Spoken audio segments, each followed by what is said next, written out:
Well, hello everyone, and welcome to the stream. I'm Robin at AndrewJack and we're playing the third ending of Silent Hill 2, the Maria ending. Hi, Ayla. Hi, Chris. So I'm going to kind of go ahead and just get started as quickly as possible because we are going to stick to the lowest difficulty to see how quickly we can get through with this. Hi, Cat. And we're going to see if we can get this done in a single playthrough in a single stream. 2 hours is not a hell of a lot of time, um, and I don't actually know if I can manage it. But hi everyone. Hello, how are you? I hope you're doing well. Remember to check the letter this time around. Thank you. So, um, that's definitely Mary's name in her own handwriting on the front of the envelope. So we're going to look at it, and we can see that it's in her handwriting, and it's a very abridged version. So we're starting off that way. Um, so let's go ahead and get started by first grabbing our map because I am not doing a speed run without a map. Now, let's haul ass. Yeah, hi Judge. I hope everybody's doing well today. I am doing pretty good. My cough is still kind of here, but physically I'm like doing a lot better. I voted. I got Sonic Frontiers and I played a little bit of that before the start of the stream today and was nearly late for stream because of it, which I'm going to go ahead and call a good sign. Um, like by the way, Sonic Frontiers, pretty good. Like, you know what? It's pretty good. I like it. I'm liking it. It's fun. So I'm a little like hyped up on some energy right now, just from like having to do a lot of running around and getting stuff done. Had to fill out a lot of forms, had to do a lot of time intensive stuff.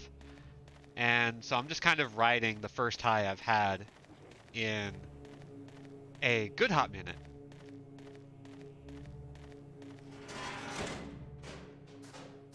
Rolling around at the speed of grief.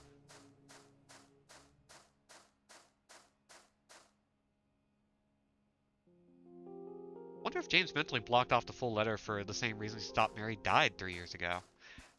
There's a good chance of that. And, actually, one of the reasons why I want to check the letter is for that specific reason. We're going to figure something out here in a bit that's going to be very interesting. If we can do it, if we can get all the way through this game while following this logic, we're going to keep checking on the letter while working our way towards the Maria ending. So, for those of you wondering, what does the Maria ending actually entail? Well, first, we have to ignore the photo of Mary, and we have to ignore Angela's knife.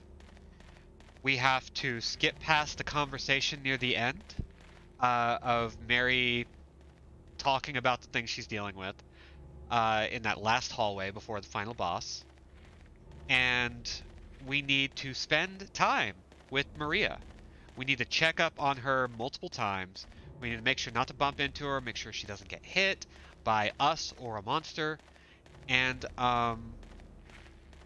yeah, it's a lot of little stuff like that.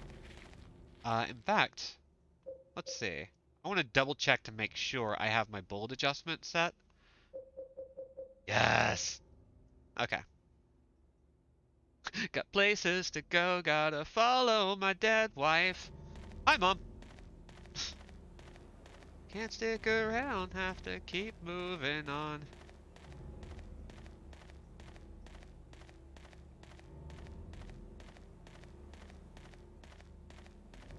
Alright, so we're moving down here, and we are just going to be on the move this whole playthrough. So if I rolling adrift at the speed of grief, let's respect the rhyme a little. Yeah, it's kind of a slant rhyme. It works. I'm into it.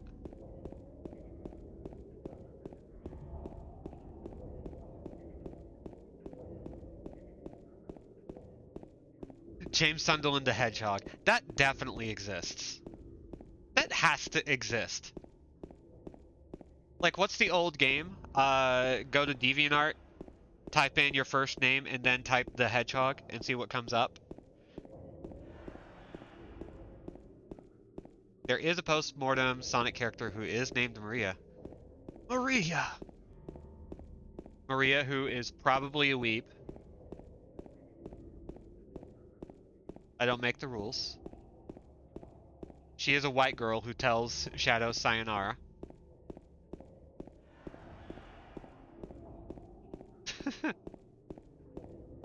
Hopefully everybody's doing well today.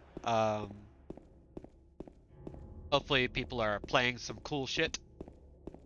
And if not, why not? Why not play some cool shit? Why not play Sonic Frontiers, now available for all consoles?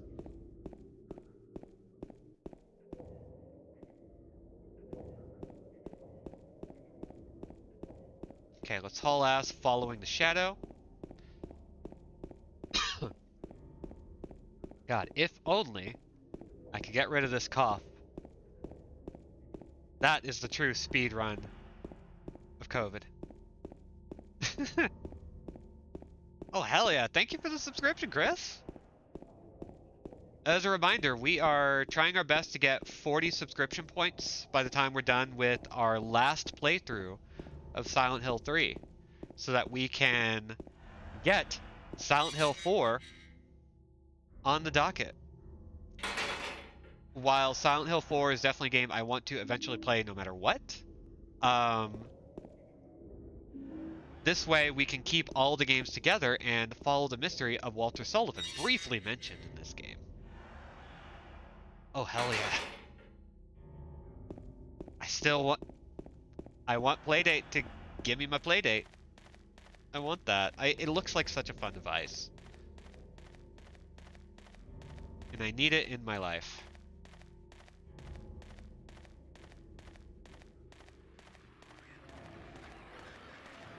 Pretty exhausting morning, and I spent all afternoon building a new aircraft model, so things are improving. Hell yeah. Let's go ahead and try out the chainsaw.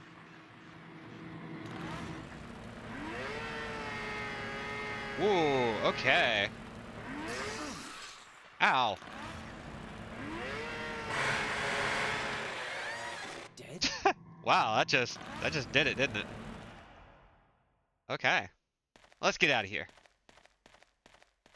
Vacation week's coming up soon, and honestly, it can't arrive fast enough. Hell yeah.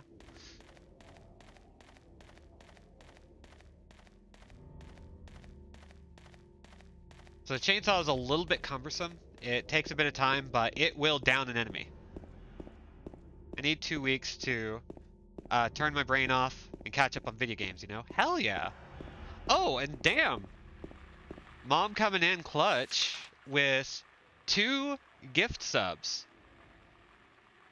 Thank you very much. You ain't gotta do that. You're my mom. You don't gotta, but I appreciate it all the same.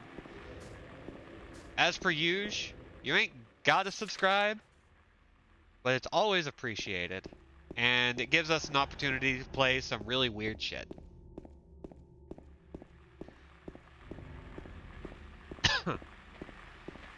Consider it your allowance. You know what? Sure. Yeah. Thank you, Mom Jack, for my allowance.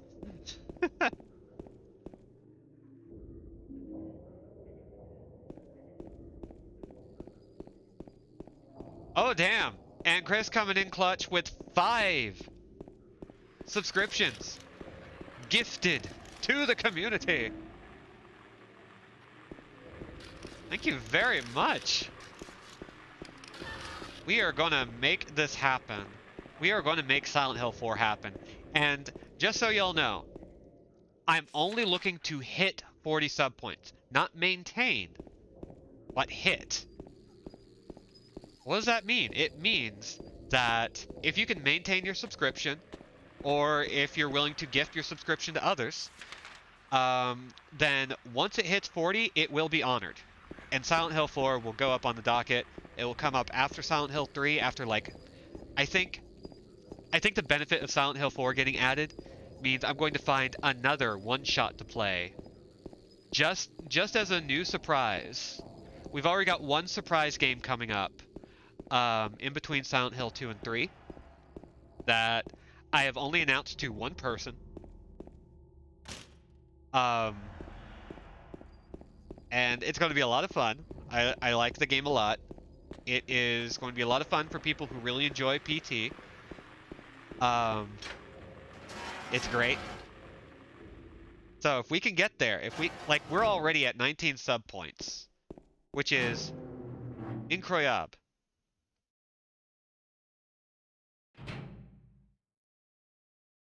Okay, so now that we're here, we're going to grab the map, and we're going to go straight up to the second floor. And we need to go into room 205, I think? And we're kind of skipping past save points because I think we can manage this. I think we can actually get through without... Okay, I'm going to save once before the Pyramid Head fight because I consistently die there. Hi, Crow.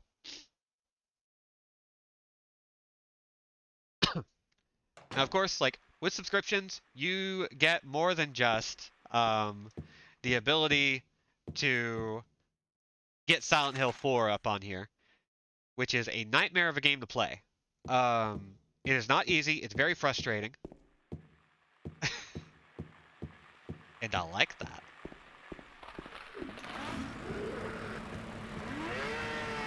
Whee! Bonk. But you also get follower and subscriber exclusive emotes. Like, that's pretty cool. Like, I don't care who you are. That's pretty fun right there. I don't care who you are. Okay. Let's grab the flashlight. Come on. James. James. James. There we go.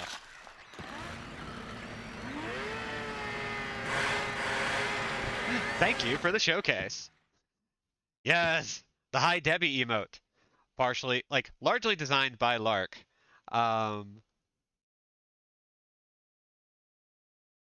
Okay, so we've got that.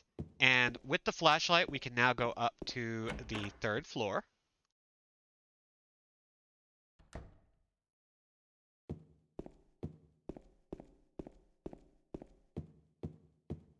Let's see.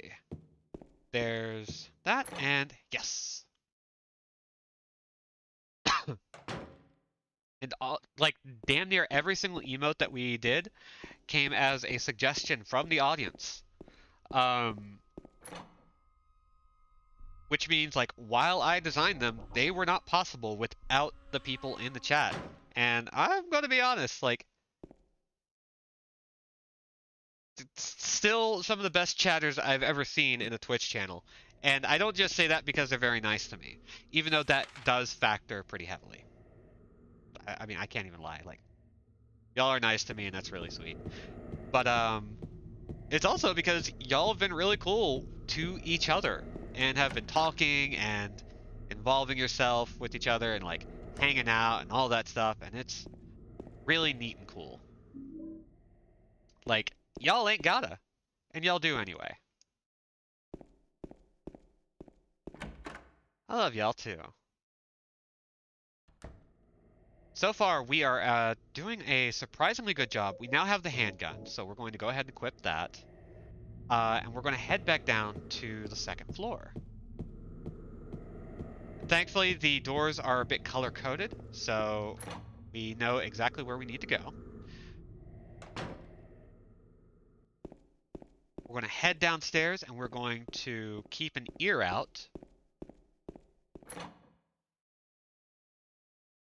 Let's see, because we need to head to room 208, which is near the end of one of the vertical halls. Yeah.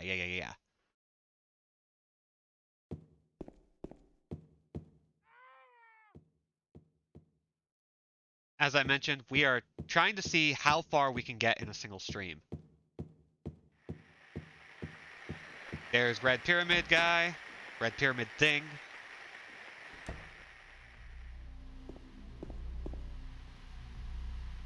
We're gonna look at this dead guy. We're gonna skip. We're gonna move on. And, oh, yes. Give me that key. We're gonna go back down the hall. Haul ass.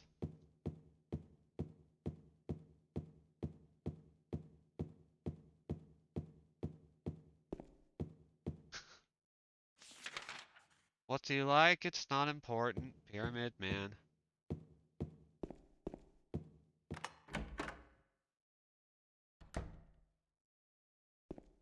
Okay. What else do we got in here? Real quick loop. Doesn't look like anything too serious. Go in here. Lock is broken.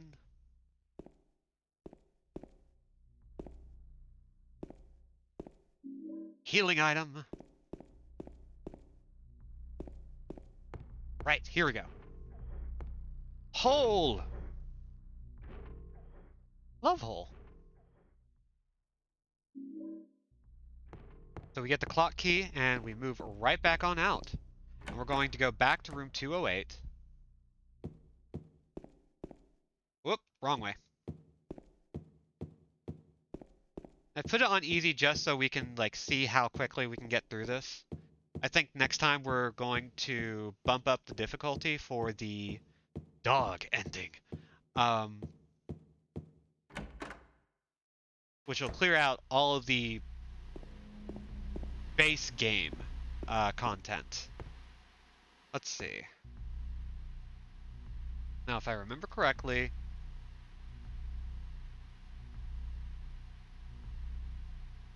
the code is 910 for this?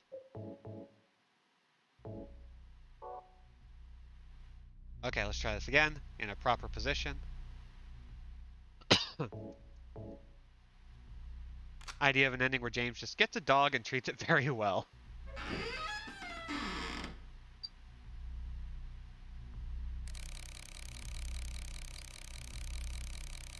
We're gonna wind this. And I kind of appreciate the way that this puzzle works because there's no clicking noise. It doesn't just snap into position. You have to settle on the appropriate position before it will actually do the thing.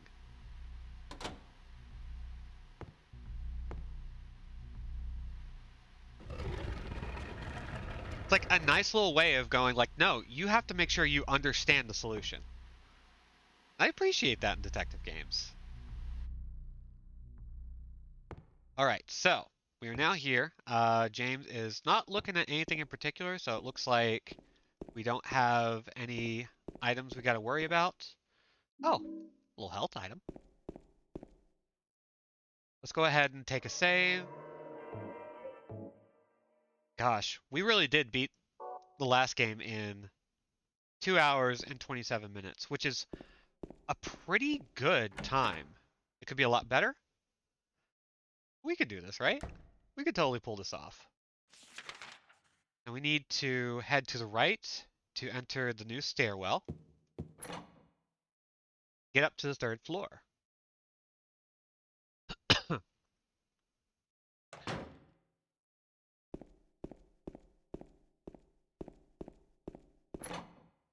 Wait, I saw some bullets. I want the bullets. Give me the bullets.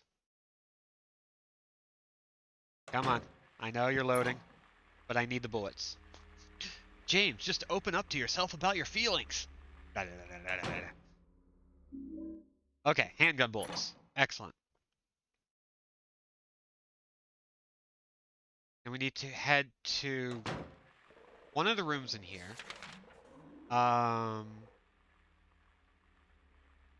It's 307 or 306. I want to say it's 307.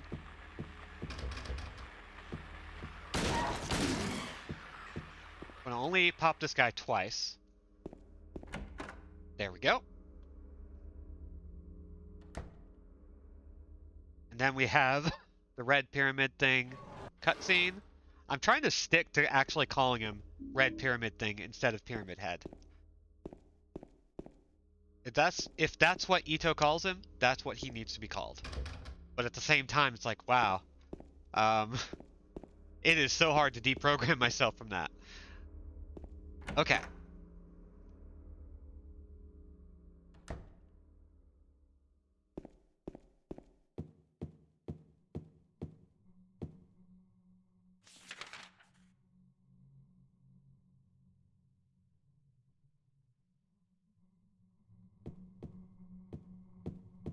Okay, wait. We are not actually done yet with that room. We have one more item to pick up. I think. I think. Red pyramid thing feels clunkier in the mouth than the other thing, which doesn't help much. Yeah, that really is true. Like it is a difficult phrase. And oh my god, this sound is hell. Okay. Um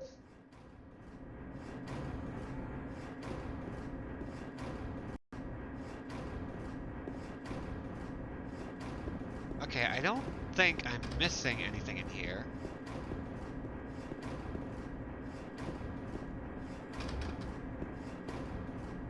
I think we're good, so we just have to move on.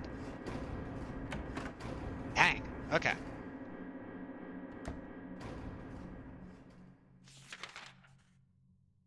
Oh, right. We need to go south and pick up that key that Laura kicked away from us like a little jerk. We'll grab that. And we're going to enter the eastern stairwell and run down to the first floor. It's a sound you can feel in your teeth. That's just this kind of whole game, you know? I love it.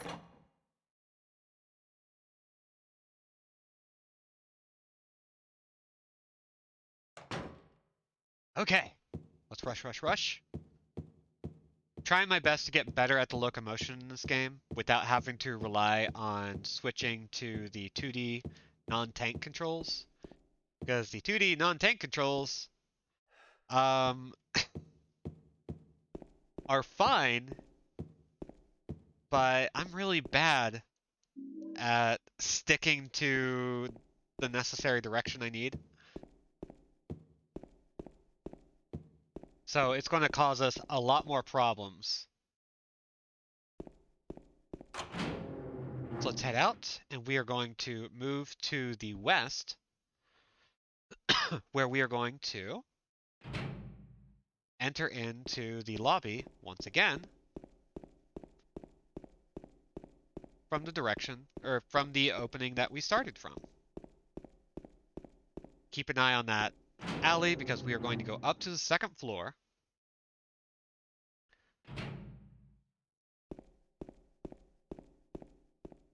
And enter into the laundry room where we're going to dump a bunch of canned juice into the laundry chute, or the garbage chute, to eject a coin. Because that makes sense. Don't worry about it. Why was somebody leaving coins in there? Why would somebody design a puzzle where you have to just cram juice into a garbage chute? Oop, didn't quite line that up right. Come on. Don't worry about it. If you ever have any questions about why anything is the way it is, don't worry about it. That's what's really important here.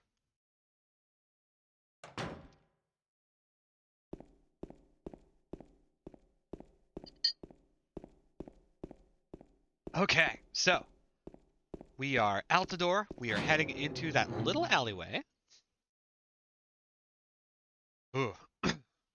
I'm kind of like eager to see how well I can do this. I don't think I necessarily had the desire to see how fast I could get through this until I did everything I did today that got my blood pumping. It's weird. Anyway, so we got that. And we are hauling ass through the hallway to the right and into the courtyard where we're going to do a little bit of shooting. A little bit of shooting, a little bit of scooting. A little bit of new shoot goofing.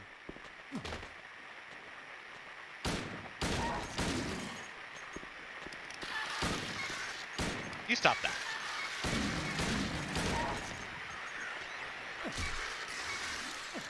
Ow.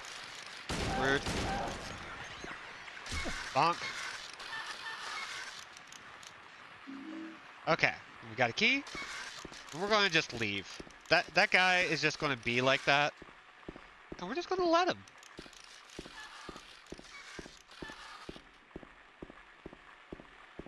There's got to be some kind of Silent Hill hack where you've got Sonic in there. I think I actually remember that being a thing. That's not a joke. But then again, like, we've put Sonic in everything, haven't we? I think somebody's made a, like, just put Sonic in a Dark Souls. Hey, bud.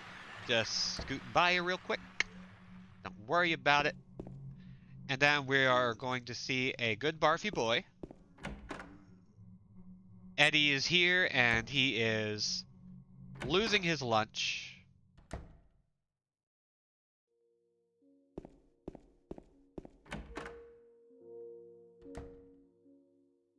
And we are now heading back to where we were so that we can head up to the second floor. We don't actually, like, get anything specific out of that. It's just a, I think, required flag.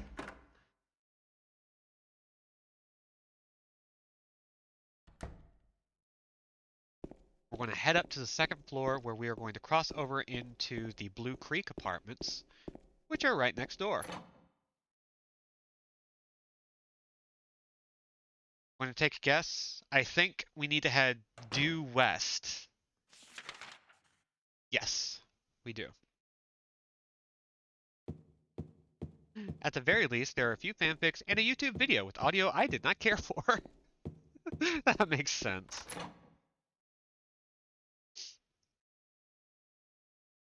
Okay, so while there's no nightmare apartment building, the Blue Creek Apartments is kind of the nightmare version of this place. It has a lot of the same function and meaning, which is kind of funny.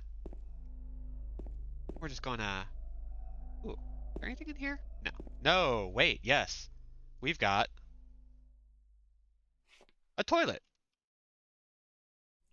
Love toilet. 85103. And I actually do want to do this. It's going to take a little time, but with this, we can get some extra ammo that will carry us for a fair amount of the game, actually. Gotta love toilet goodies. Okay, so first, we need to go 8, and then right to 5, left to 10. Ooh, this is actually a really good code.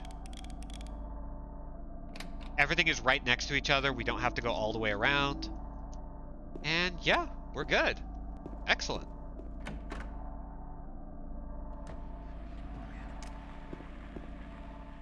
Now we need to find... Oh yeah, we don't have a map, so we need to...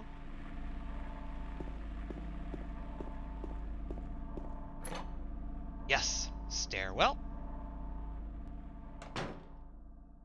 And I believe there's a map right here. Hell yes.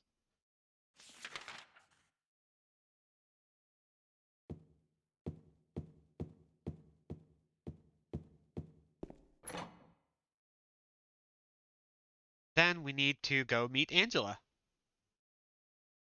And she's going to give us an item that we are promptly going to refuse to acknowledge. I think we just have to go 2 doors down.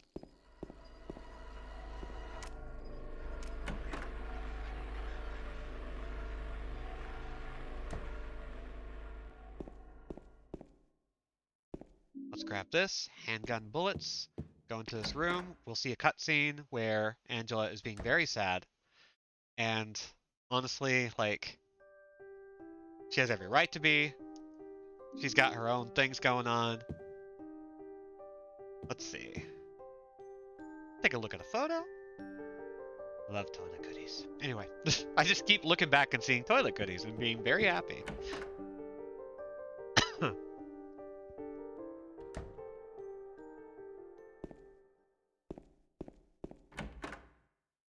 God, playing on the PS3, especially an older PS3 with hardware emulation, just makes for so many interesting glitches. I remember last year's Spook Month Spectacular where we played Fatal Frame, and especially Fatal Frame 3 created so many weird glitches and bugs that like, just made the game better for me. I don't know how else to put it. Um, Made everything super weird and surreal. Oh, okay, so I just accidentally picked up an item that is for a New Game Plus thing. That's for the Rebirth ending, which we are still a couple of endings away from. We're not going to worry about it.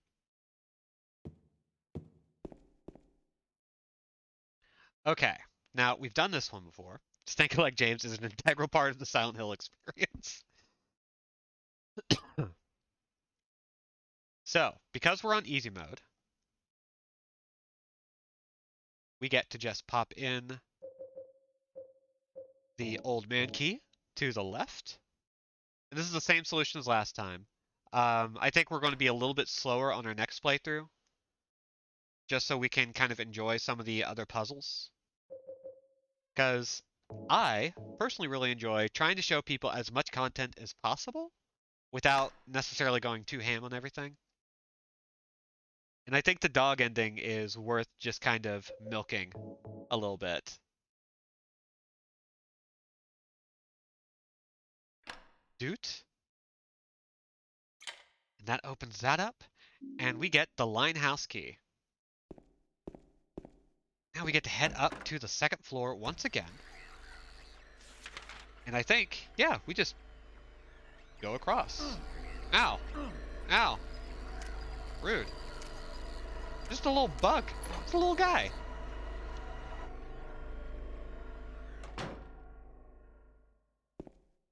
Okay.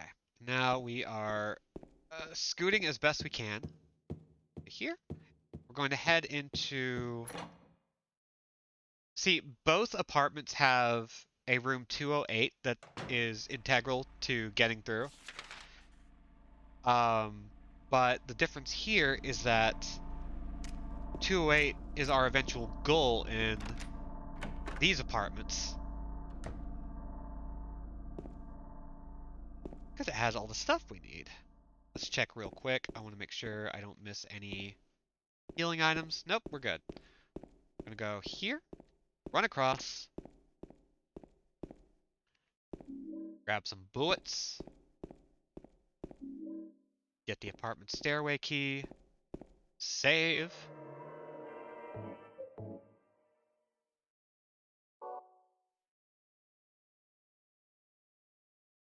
And head on back.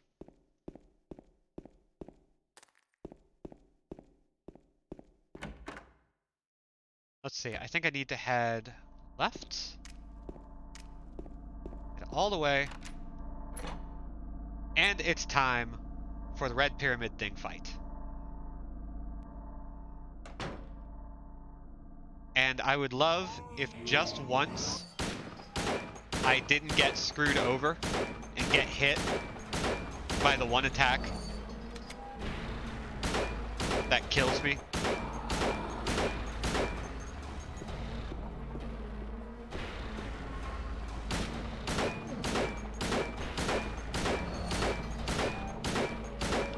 There we go.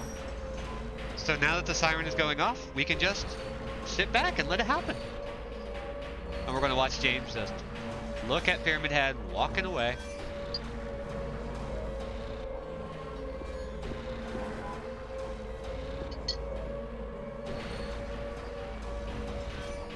For the first time, we have fought that fight without dying. We did it. God, I don't know why that has to be such like a point of pride, but I don't care. I finally figured out that fight well enough that I don't have to worry.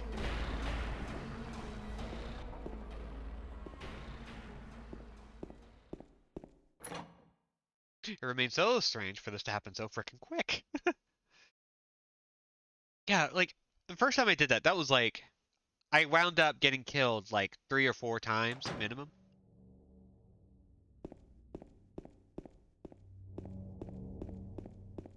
Okay, so now that we're out,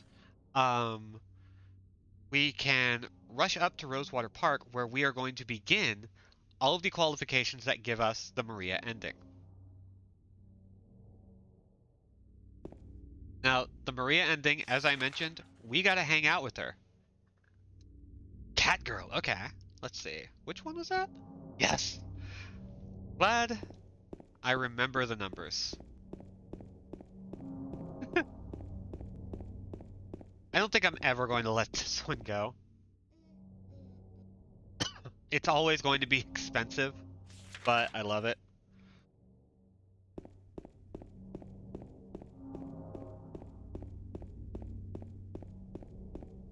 Alright, so we're heading to Rosewater Park. We're keeping an eye out for any extra bullets that we can pick up because, hoo boy.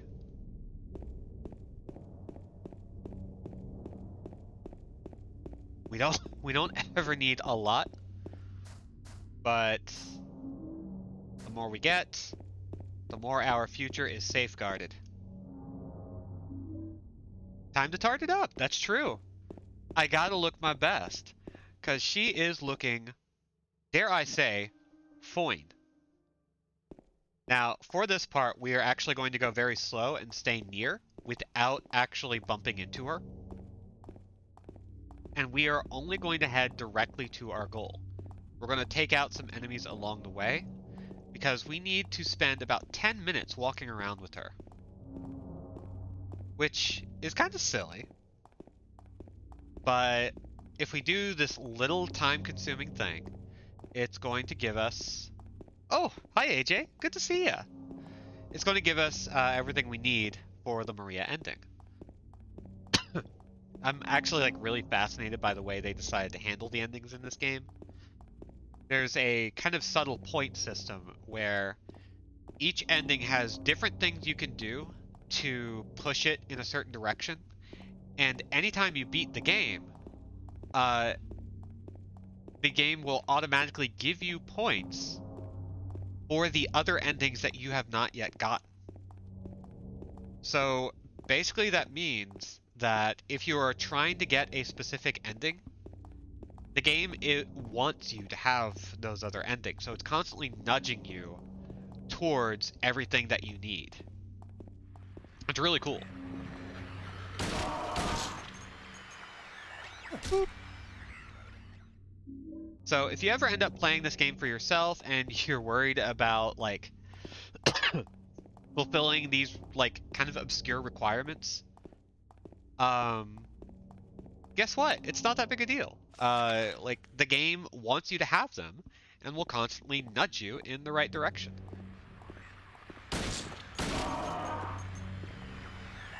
Boop. Which I think is kind of neat. They don't have to do that. They could just as easily have stuck to their guns, especially with how firm the endings were in the first game, where you had to do very specific things to get the endings that you wanted. But no, that's not the case here. Like, they want you to have fun.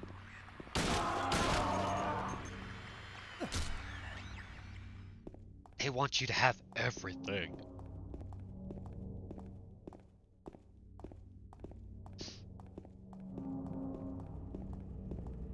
There's actually some funny requirements for here where if you go the wrong direction, if you go too far off course, Maria will chastise you. That's a point against your favor. The Maria ending is my least favorite one to go after for that reason. It's kind of the hardest one for me to go after. So I never try to do it first. This is also the first time I'm like specifically going for every ending. Much like with Silent Hill 1, where it was the first time I did every ending on a single file, this is the first time I'm going for all 7 endings on a single file, which is pretty cool. Like, I did not have this opportunity before. I'll wait here. And now I have it, and it's really fun. Alright, so we're going to go through here. We're going to go say hi to Eddie and Laura.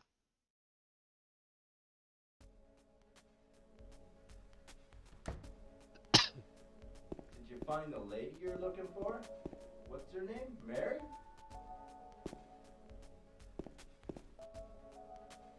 And Laura continues to be an intriguing figure because she's the only one who doesn't seem to be there for the same reason as everyone else. She's just kinda there. Let's see, is there anything here I can pick up while I'm around? Eddie's doing his thing, and you know what? He is certainly allowed. By this point, he hasn't done anything naughty, so we're just gonna chill. Okay. I like that Descending basically asks that you play this game like a dating sim. A little bit. Oh god. Once my voice clears up properly, I would love to like do a game with a lot of voice acting. Just because I kind of miss doing stuff like that. I miss doing the funny voices.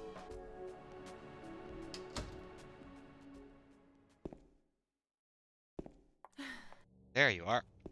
We're once again going to just take it very slow.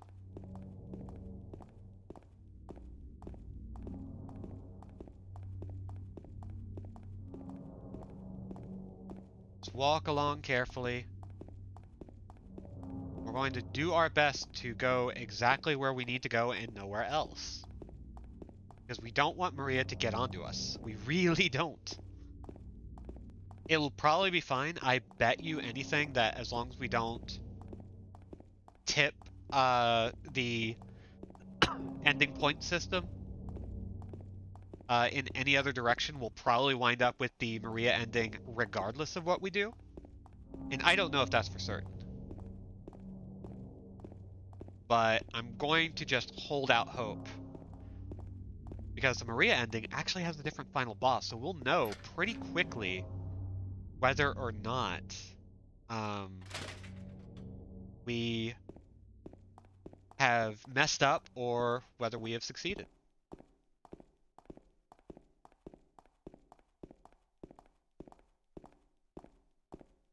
Let's see.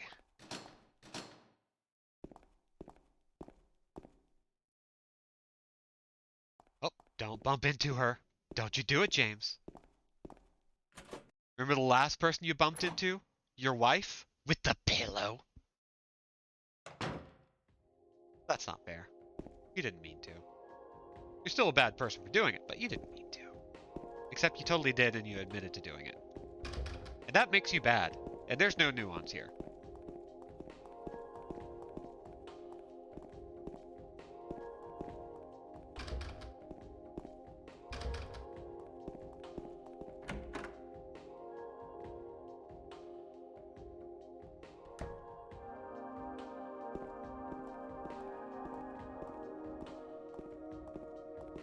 Let's see.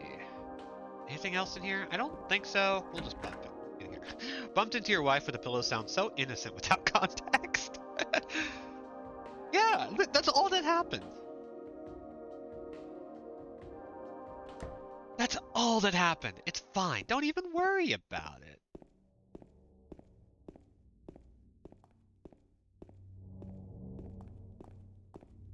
Okay.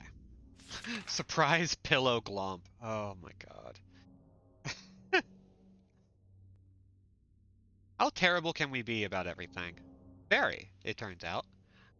Let's see. So we need to head to the sidewalk and we'll take a right and we're going to again go very slow. Just walking around with a handgun in our hand and a slut era Mary just hanging out with us. I mean, totally not Mary. Absolutely not Mary. Totally Maria, who is a real person who just happens to look like a super hot version of our dead wife. Don't even worry about it.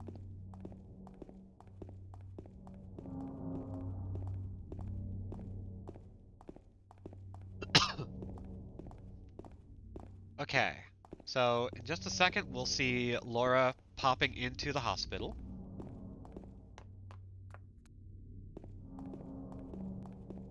And we won't have to hang around with Maria for too much longer. Once we pop into here, we can grab the map, and we can do a couple of things that will let us drop Maria off for good.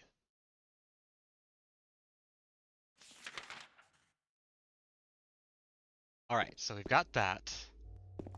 And we are going to head over here, right around the corner.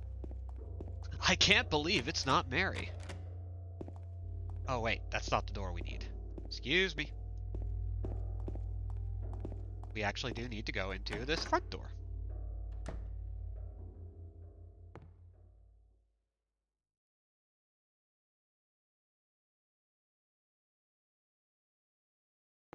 Let's save, just because this place is a little bit challenging. We're gonna go through this door after we pick up this health drink. It's not delivery, it's Maria. Maria!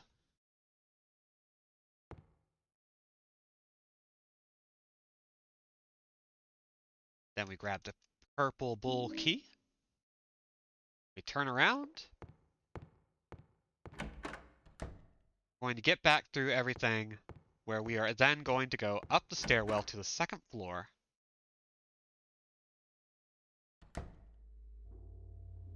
And we are also going to be picking some fights with some bubblehead nurses.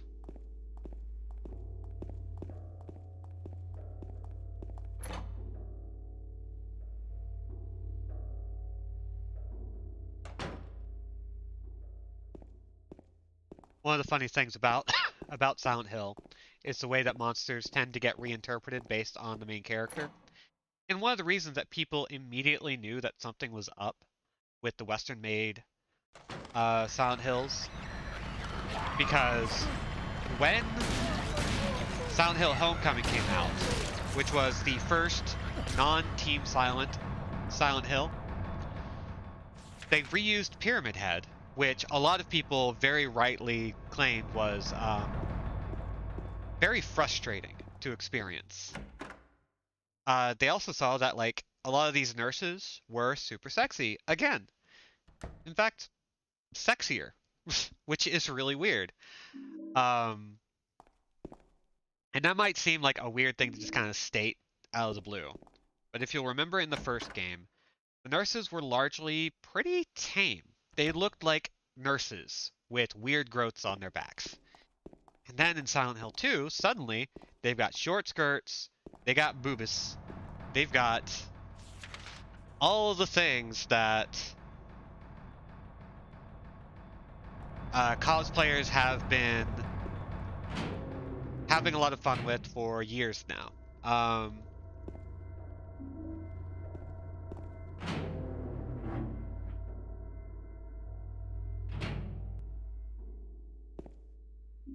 And the problem with that is, with Silent Hill 1 and 2 establishing itself, it made sure that, like, when we talked about, 8993, we talked about Silent Hill as something that is to be interpreted through the lens of the main character. And when you start reusing the same elements over and over without really questioning why it exists, you create a problem. Let's see. So now we need to go to room M2, which is the second room over. I didn't realize she's with you, and I saw her in the shadow and jumped. I'm sorry. That's also hilarious, but also I'm sorry. Not to get too in-depth, but it's like, you're someone who has, like, had issue getting into horror stuff because, like, you're a bit sensitive to that stuff.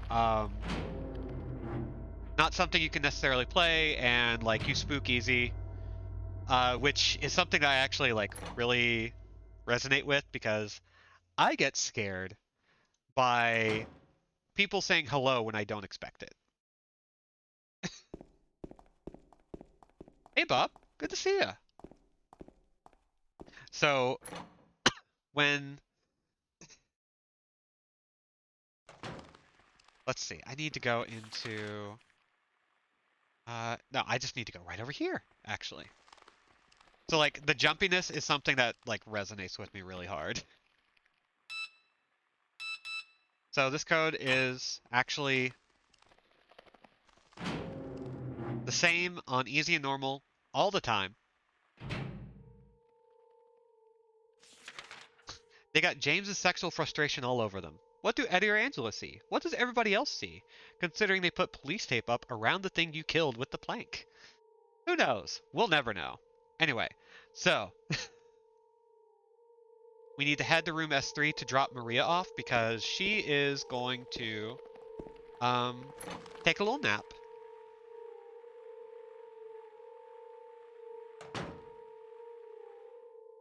She's going to lay down and we're going to pick up a key.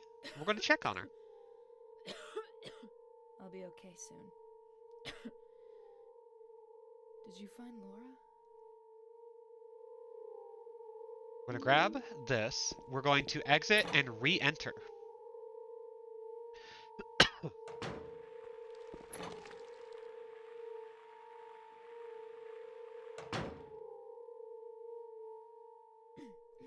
James, I want to ask you something. What if you can't find Mary? What will you do? I haven't thought about that.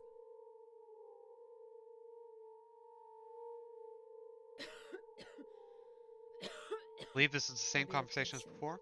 Yeah. Okay, so we checked up on her.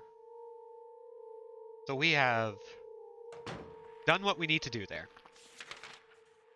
We're going to then head... I can't remember if we need to go... Oh, well first, give her a little kick.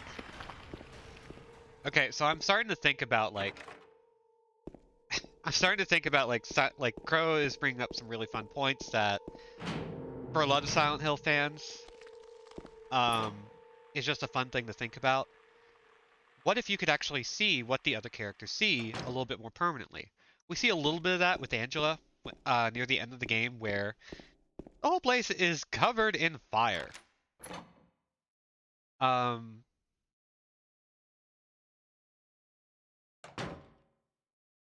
Giving us a glimpse at, like, what it is other people see in these environments.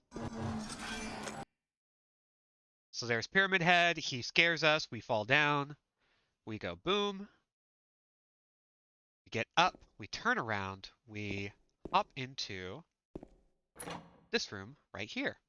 We're going to record another code that, again, is randomly generated, I believe. 2828.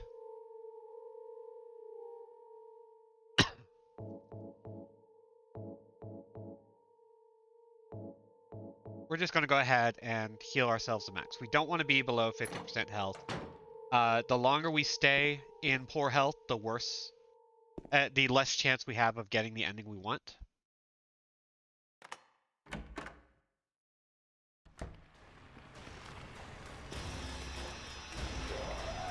Okay, so we've got some baddies coming our way.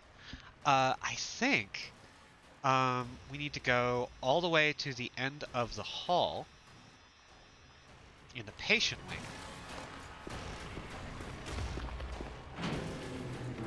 Yes! We are making surprisingly good time. The hospital is one of the longer segments of the game.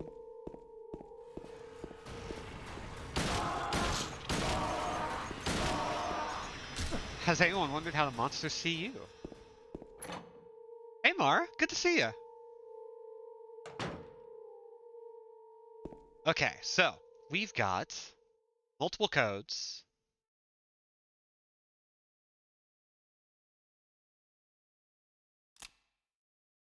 $8933, which will take care of this, and then 2828. Nope.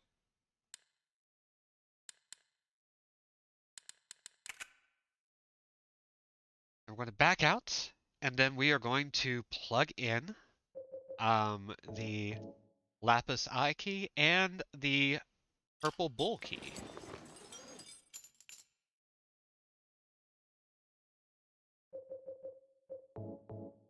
And that's going to give us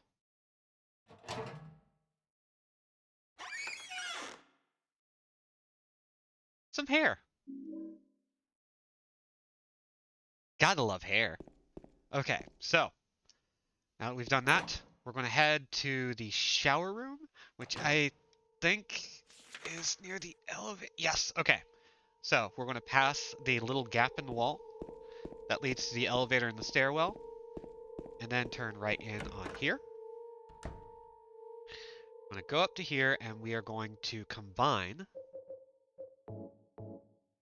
Nope, that was not the thing I wanted.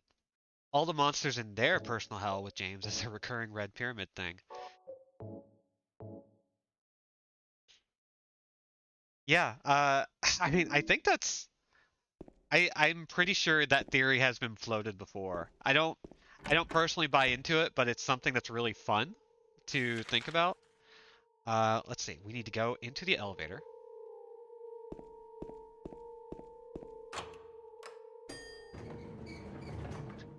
Gonna combine into a giant robot of James's neuroses. We're going to head to the first floor.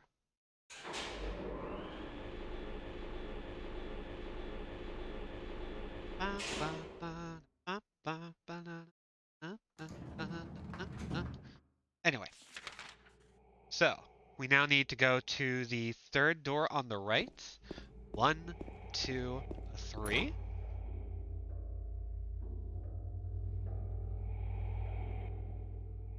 Body horror Voltron. Oh man, unfortunately I love that idea.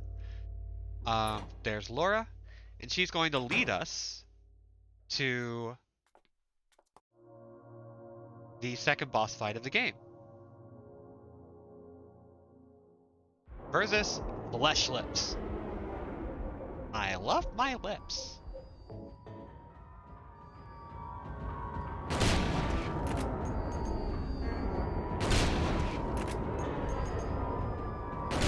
We're just gonna go ham. Once those feeties go up, we are good to go. Then we're going to see a third guy come on down through the ceiling, eventually. There you are.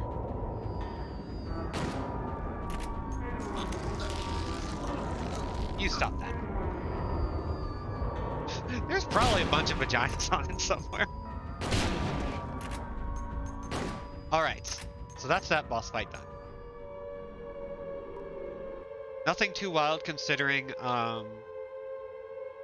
we're on easy mode for this run through, just to see how fast we can get through it. But, nice and simple.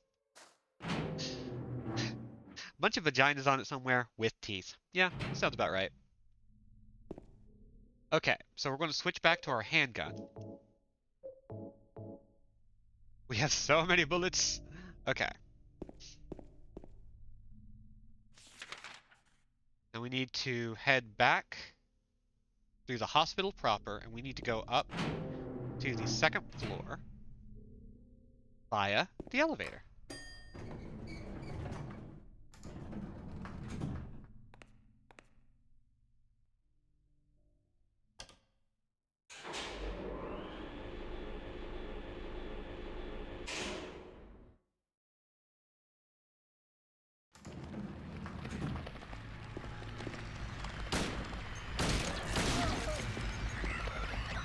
Kick.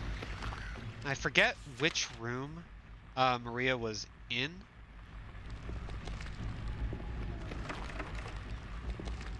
It might have been on the third floor.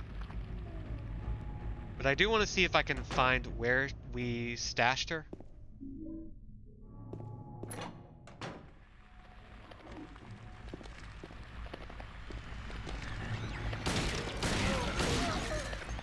Let's give this a little kick.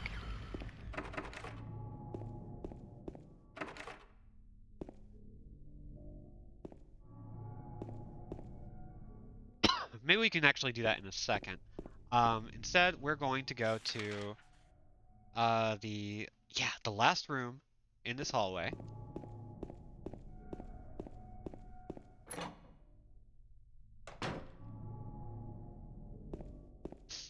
Oh god. Upside down Mary in a box as the head. Red pyramid thing is a codpiece. Ugh. Everything is terrible about everything you're describing here, and I love it. Handgun bullets. Then we're going to go back up the elevator. For the most part, we have kept up with some really good time. Which I'm personally really surprised by. I'm not much for speedrunning. Like, I have to know a game pretty darn well. And the amount of time I've spent in this game so far is, I mean, it's doing me right. Okay. Now, what was the room, that we were in where we dropped Maria off? I think it was S3? So, 1, 2, 3, 4.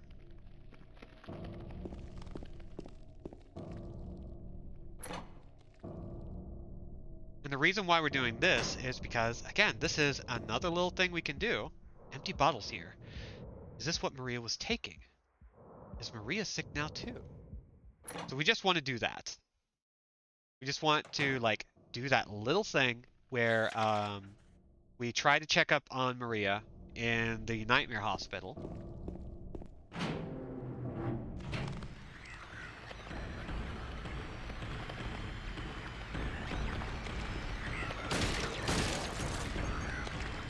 Oop. Let's see, and there's another one over here. I think? No, we're good.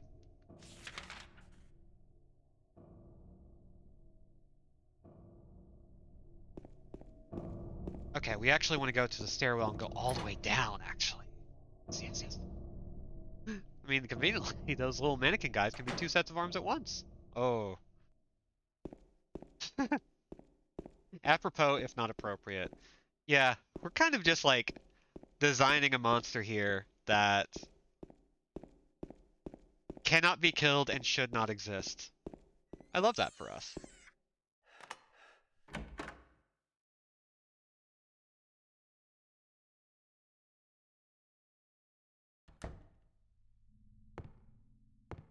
Alright, let's grab this.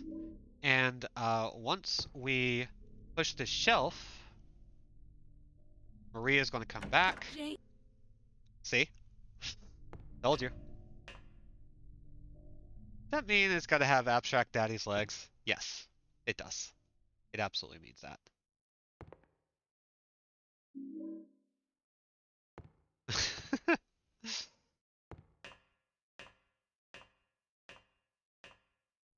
I still love Abstract Daddy.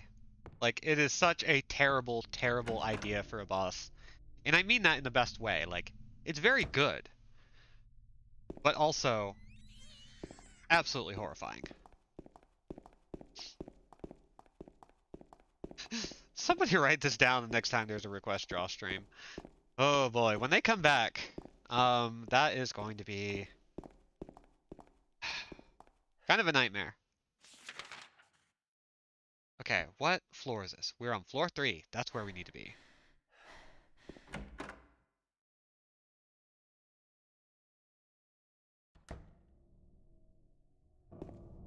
Hop into here. We're going to go to the elevator and go down to the 2nd floor. We're technically also going to get the quiz show, which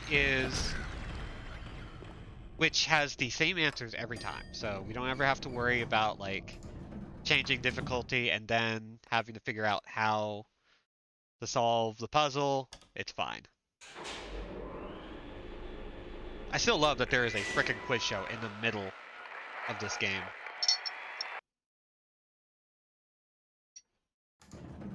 Why'd they do it?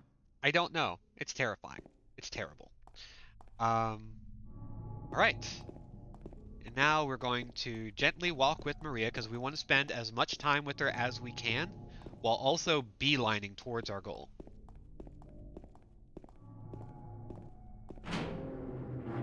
Voltron with a big rusted triangular codpiece, 4 weird flailing plastic arms covered in vaginas.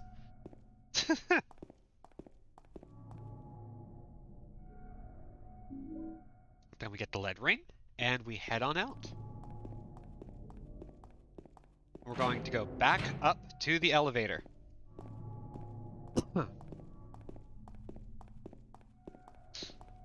I think... So I want to do request streams again at some point. I put them on a delay because right now drawing is, like, weird. And I think for the first couple of request streams, we might actually do something a little different where we work on one thing. But we spend our time with it, and we enjoy how weird it gets while also just, like, doing some little doodles on the side for fun. I'm not writing that one down. But I'm gonna remember it, and other people will remember it as well. Okay, real quick, I'm going to check the letter. Okay, we're not there yet. Now we need to go to the employee wing. Again, going slow. Just gently hanging out with Maria. Don't worry, I copied it to a text file. Yeah, it's gonna happen. And I feel like if we're going, like, like, Lark is making the right decision. And also, we are probably going to do this regardless of anyone's wishes. It's going to be terrible.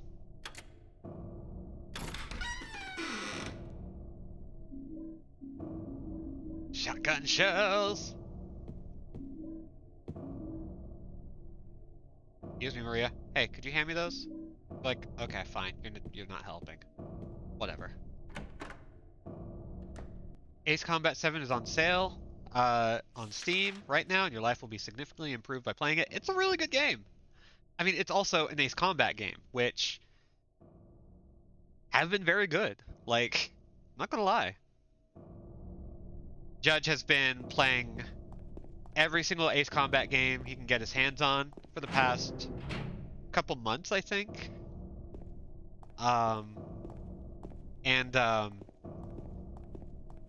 As I had expected,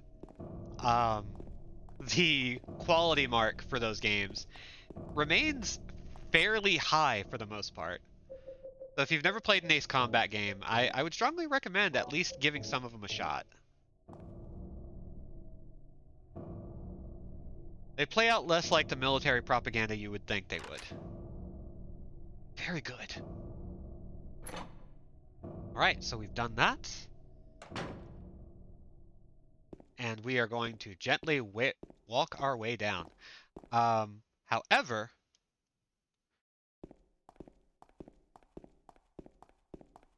this is where things go terribly, terribly wrong. At the bottom, we are going to make a huge run away, and we are going to say goodbye to Maria for a little bit.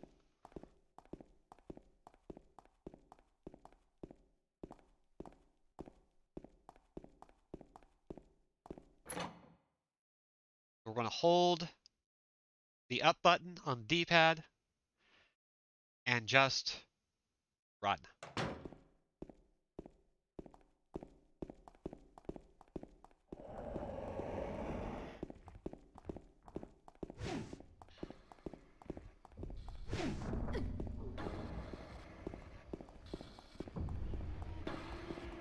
You can do it, Maria. Just run.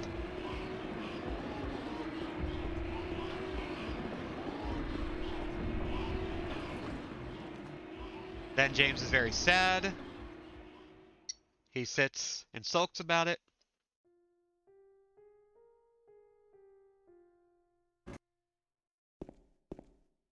Then we are going to go over to the director's room which is in the complete opposite direction of where I'm headed. I believe in you!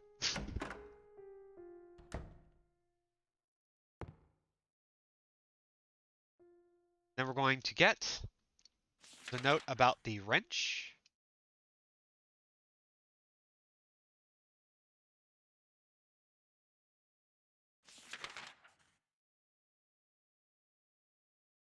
And the key. And that's going to get us into the Silent Hill Historical Society. Oh, she got. She got something. And unfortunately, what she got was got.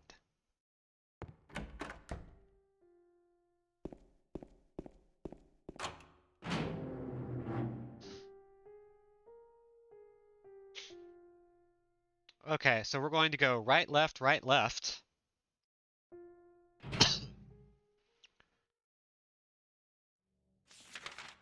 We need to head down Carroll Street, down Rendell, down Munson, and then down Saul.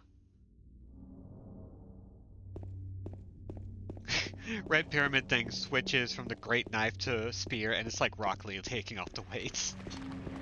It kinda is, like... It just goes ham. Well, that you only meant. Well, you know you did.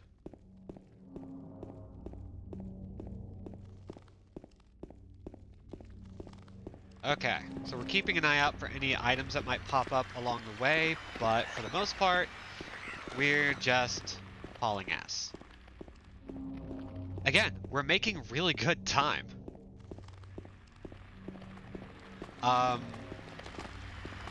We're only a little over an hour, and I want to say we can pull this off. I would love to think that this is going to happen, that we can get through a playthrough in one shot. So I would love to be good enough at this game that I can get a sub 2-hour run.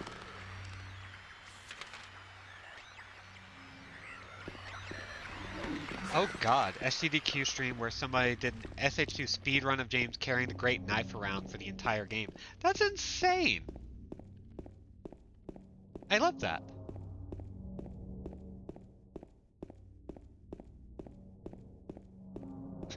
This makes Maria's mini deaths just feel like the Lonely Island skit.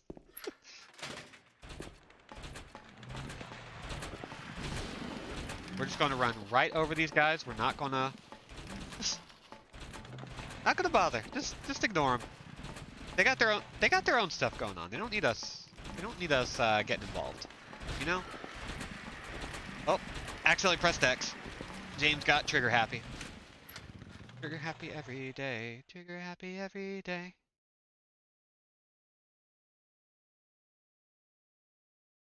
Took that teleport and threw her on the ground. Okay, so now we have the camper, which is a good convenient save point. We usually get access to a hyper spray, which I have not been able to actually get, but now we have it.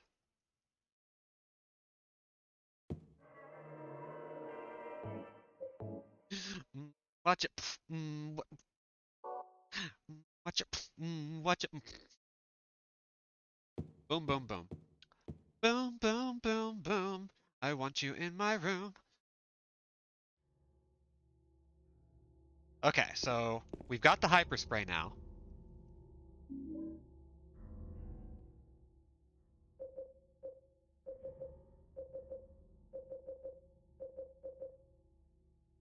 Suspicious spray can. Effect unknown. Let's take a look at. I don't know which one this is, but we definitely don't have the best one.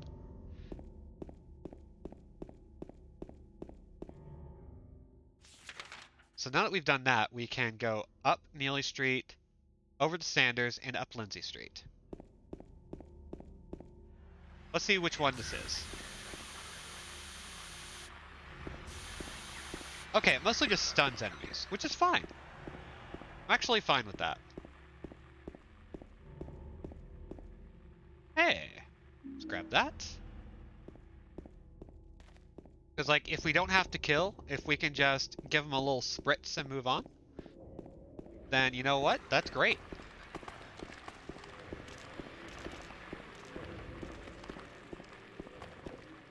We actually don't need to get too many other items because we are fairly plentiful on healing items, on bullets, and all sorts of stuff.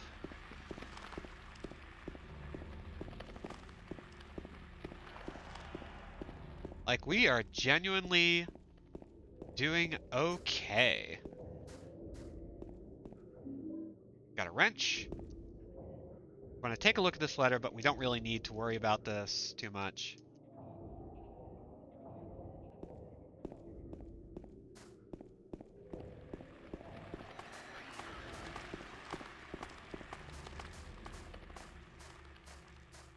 Let's see.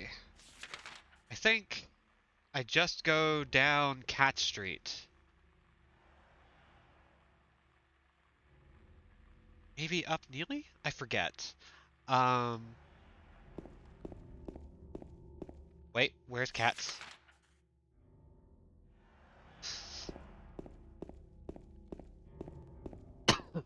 I took your insistence that I acknowledge and accept past crimes instead of repeating them, and I threw them on the ground.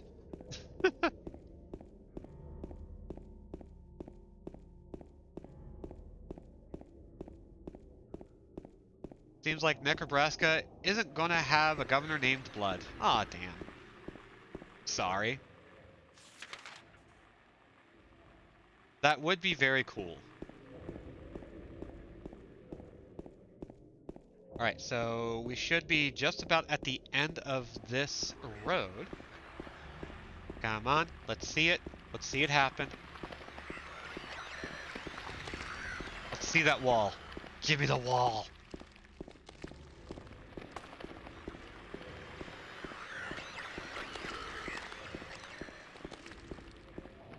There we are.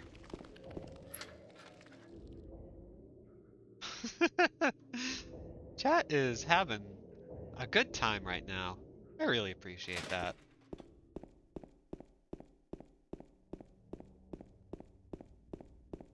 Alright, so we're heading up to Rosewater Park. The same way that we went before, and we're going to head up to the dead end, take a left and a right, and then dig up a little burial spot. God, I'm sitting here just like ready to pretty much immediately after the stream, we're going to grab a leftover burrito and play Sonic Frontiers all night. I'm really excited about that. Because like what little I played is like, oh man, I'm actually excited about Sonic again.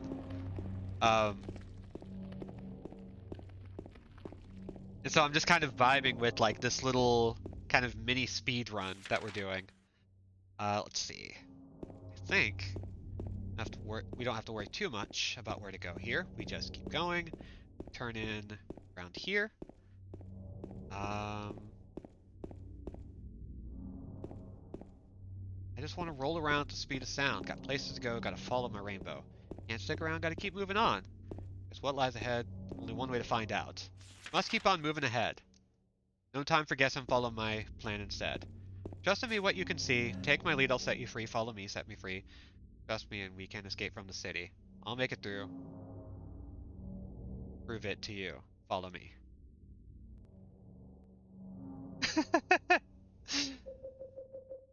Can I talk about like what I've played of Sonic Frontiers so far? While I'm doing this, because like this stuff is going to be fairly easy. Because once we're done here, we're going to head out to the street and we're going to take a long frickin' walk to the Historical Society. Let's see, what's the best way to get there? So the thing that gets me about the new Sonic game is like I'm playing on PS5, and like I immediately switched it to 60 FPS mode instead of 4K mode because I don't need the prettiest Sonic game ever. I just need a Sonic game. And my conditions for what makes a good Sonic game is a Sonic game where the physics are consistent and I get to go fast, and like when I try to do a thing, it actually kind of does the thing. Very low bar. For people who have not been with Sonic from the beginning, being a Sonic fan these days is a trial. Like, we've got the comics. The comics are great. The 2D games, largely great. Sonic Mania, excellent. Sonic Origins Collection, mostly great. But we haven't really gotten a 3D Sonic in a long time that is genuinely just good. Sonic Generations is solid. Sonic Forces is better than a lot of people said, but the classic Sonic segments were kind of ass.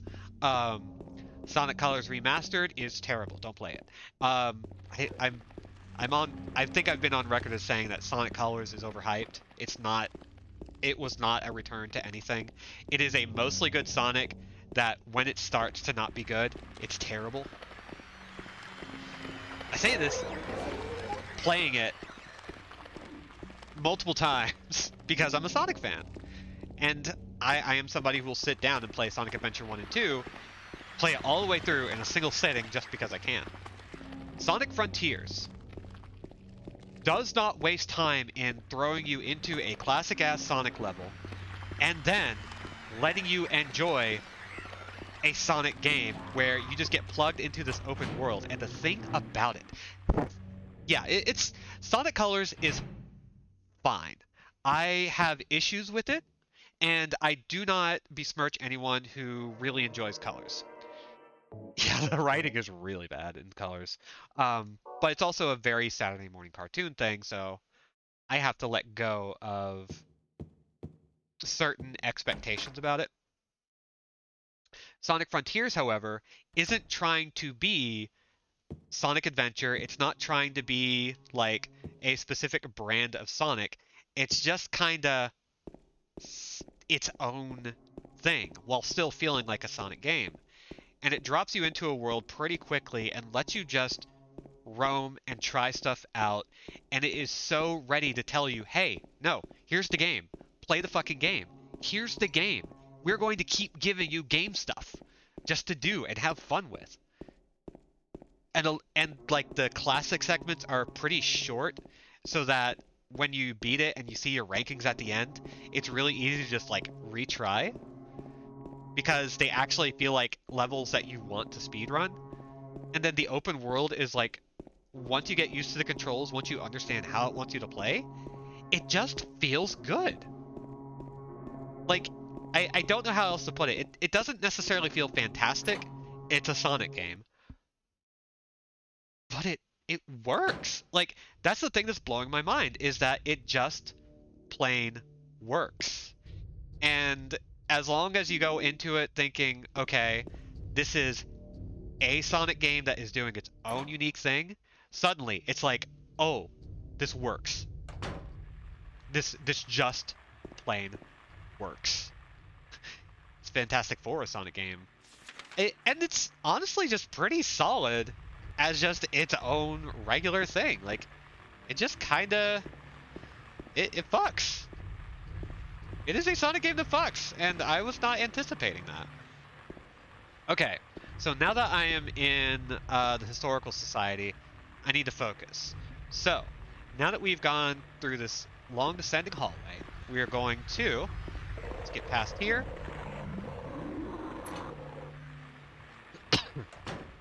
We're going to jump down a hole. Nope. Hey. This feels good, and I really hope that they continue with this idea in the next game. Would love to see it get refined. Yeah, because, like, it's really good for a Sonic game, and it's almost really good for its own thing. It knows what it wants to do, and it actually gets really close to nailing it. And I would love to... If this ends up being successful... There we go. It is a formula that I think could work. Granted, I haven't spent as much time as I need to with it yet. But even right now, with what little I have dealt with, I already know that I have gotten everything I wanted from a Sonic game. Amy Rose is right at the beginning of the game. She's just there, hanging out. That's great. I love it. Like, I'm genuinely excited for my time with this game. And I largely say that as somebody who is a Sonic fan who, yeah, will eat garbage. I love garbage. But I don't think it's garbage. I think it might actually be good. I am the person who is ready for Sonic to be good every time. Same. And I also like Forces. I think the classic Sonic segments were bad, but outside of that, no, yeah, it does actually kind of slap. When that game is good, it is really fun.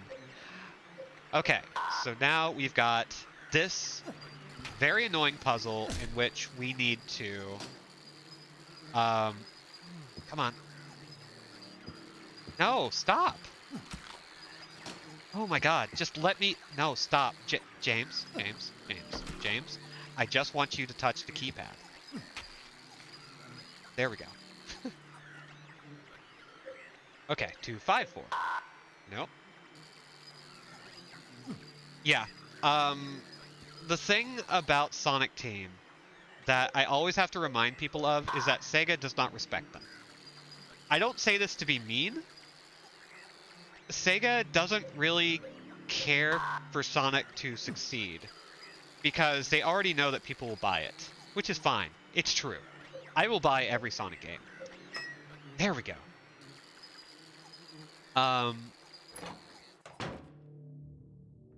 But okay.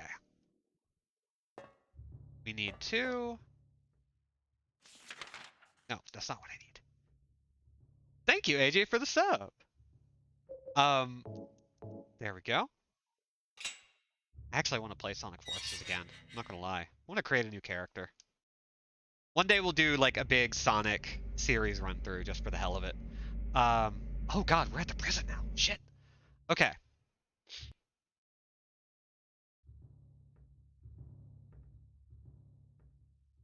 But ever since Sonic Adventure 1, Sega has been kind of refusing to give money to the Sonic team.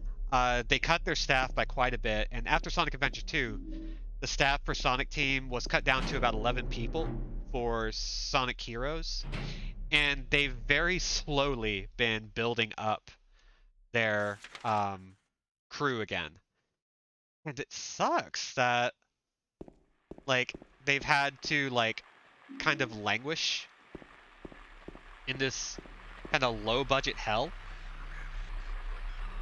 And for the most part, considering the factors that have led to their lack of budget, they've been making surprisingly decent games given everything that they have had to deal with. And people can go like, oh yeah, Sonic Team isn't a good developer. Sonic Team hasn't had the ability or the resources to be a good developer. Like, they have not been able to do the things they need to do in order to make the Sonic game that they really want to make. Literally only the music team for Sonic has, like, had the consistent budget, you know? And I say all this, let's see.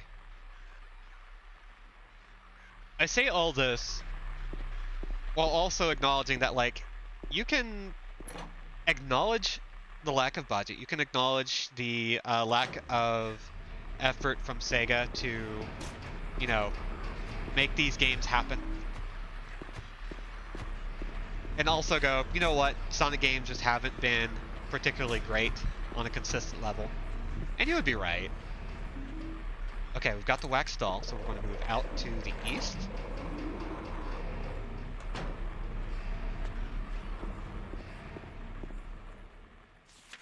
We're going to enter in the second door on the left, which, it's not right here, is it? Yes, it is. This map is not a great one-to-one comparison of everything we've seen. My solution is to just not engage with people online about Sonic ever. Yeah. I I've mentioned this a few times. My first internet experiences was with um the Sonic fandom. I was in roleplay chat rooms. I I discussed the Archie series with people. Um let's see.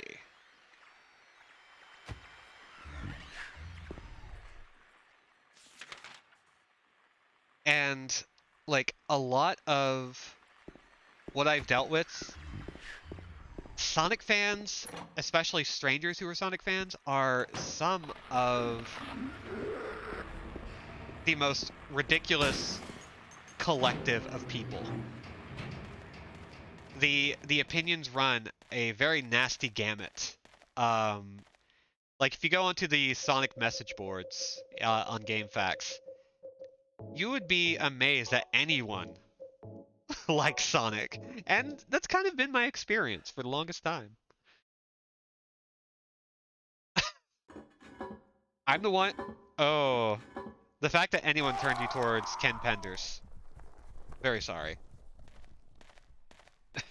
That's a whole other story. If you don't know about Ken Penders, there's a blog on Tumblr called Thanks Ken Penders, I believe. That is very good. And, ooh boy. Um, it's a mess.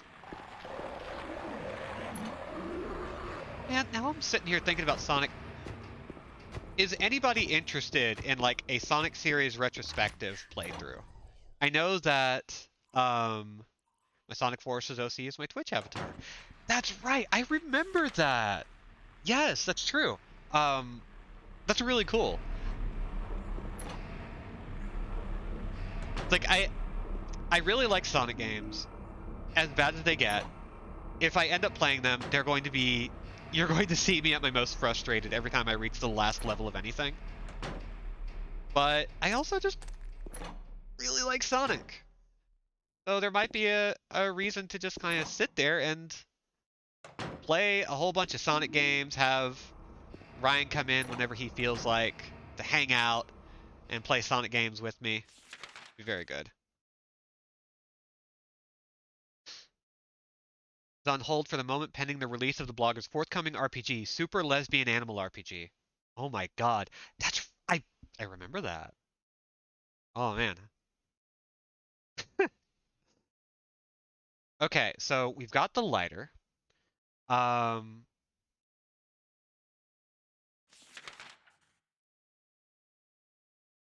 let's see. Where is...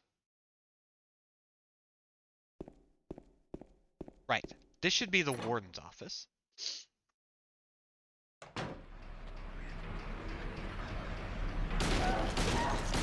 Yeah, Ken Penders is one of the most fascinating stories in comics and animation because he screwed over people and he continues to try and fail to screw over people. Slarpg. Oh god. I just love saying that. Yeah, we played The Good Life a little bit last night. Our Kickstarter rewards came in the other day, and I really like The Good Life. I don't know if anybody's played it. I know that some people kind of fell off of Swery 65's works after Deadly Premonition 2, and I can assure you, for the most part, it's not like it is very much its own thing, and it's pretty easy to enjoy it guilt free. Like it's really fun. If you ever end up playing it, I have one recommendation: just follow the main story quest for a while.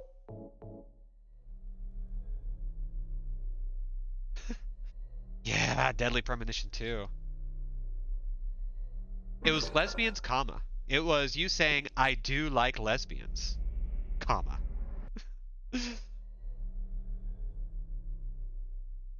Okay, we're still making reasonably good time. I don't think we're going to be able to get to the... Well, we might be able to get to the hotel in time, but, it'll be tight.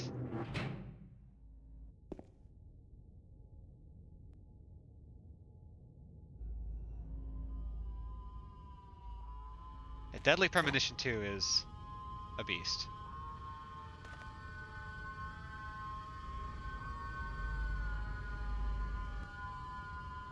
Yeah, that's the thing about Swery. He's not a malicious person. Like, some of the negative aspects of his works have largely just been like, yeah, it's... Some of his stuff is insensitive, but he is always trying to operate from a place of genuine love and respect, even if he fails to do that. If you want to see a game that actually pulls this off kind of well, it's kind of stolen from A Lost Phone, but The Missing is a 2D puzzle platformer that I think tackles some of the subjects that he missteps on with Deadly Premonition really well.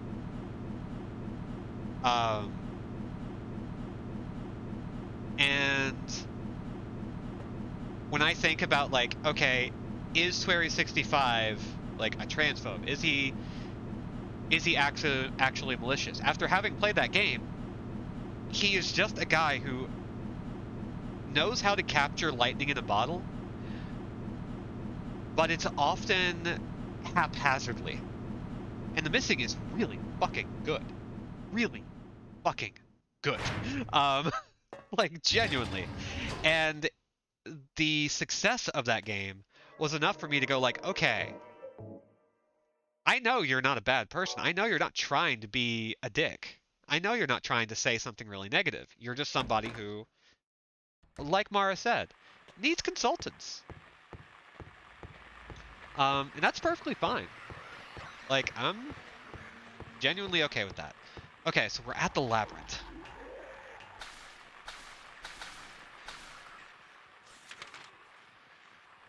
Whew. Now, this is... Whew. We're going to do this. We're going to get through this, and it's going to be fun.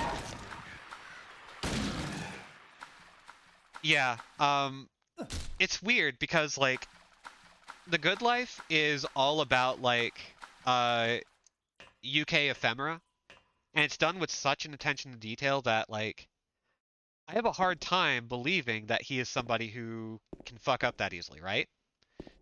But that's kind of the thing about a lot of Japanese developers, is that they really want to be able to make these stories set in different regions that have a particular culture that is easy to mess up. There is a nuance to racism and transphobia in like American culture that for some reason Japanese developers kind of consistently miss the boat on. Maybe it's not exactly the best way to put it, but they keep trying. And it's not always great.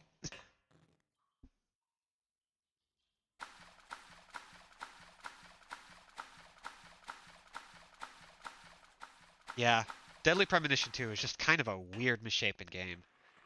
It is very much trying to be Deadly Premonition 2. And I think the ways in which it fails to deliver on that is just kind of bizarre. It's something else. One of these days we'll play them, because I'm not really afraid of playing games that tackle things insensitively, you know? Because y'all are good people, and I actually have a lot of fun, like, dissecting some of that stuff with y'all.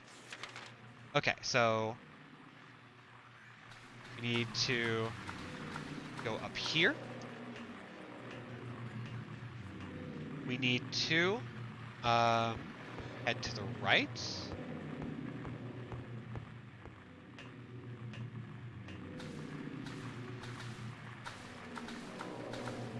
We need to go to the left. It's gonna wind a little bit. We're gonna just... Okay, you know what? Get out. Boop. Yeah, Cat saying, sometimes you don't know what you don't know. Is a pretty good statement. Okay, so I think we just go over here.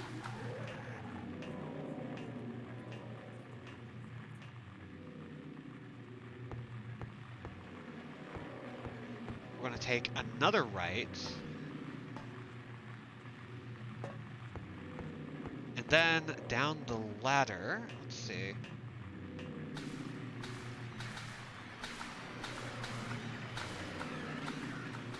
Need to take the first left we find.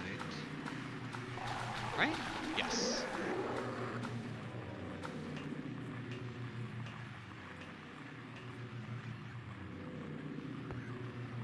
Oh, hey. Let's just grab whatever this is. Come on. Give it. Thank you.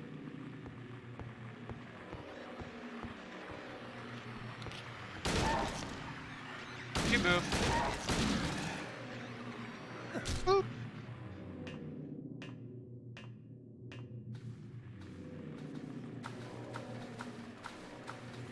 Oh shoot. This is where we gotta go? I think so. I think we have to take this first left. Up the ladder. We're here. Okay, good. We're going to grab our shotgun.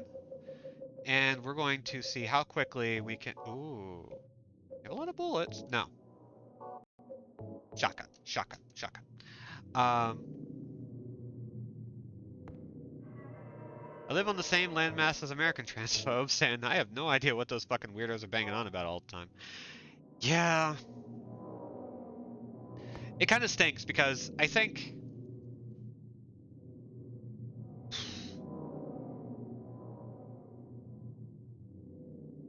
I would like to not mind messy stories about trans people and transphobia, right? I would like to not mind that stuff too much. And the reason why it can be really difficult is because, like, we don't exist in a societal context where we can just sort of let those stories happen unquestioned. And I think, I mean, if trans people were in a better place sociopolitically, we could absolutely just roll with that and it would be fine. But we don't. We just don't. And we probably wouldn't have people trying to make those stories if... Okay, swindling. So the puzzle solution for this is the same one every time. We're looking for the kidnapper on the easy difficulty. Okay, so second one closest to the door.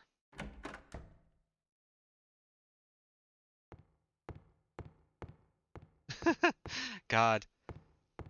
There's... So... For those of you who are watching and you don't really know much about trans issues, and I don't know if you're like that, one of the things that like people in the trans community have noticed, and something that makes me a little less mad and more just kind of like,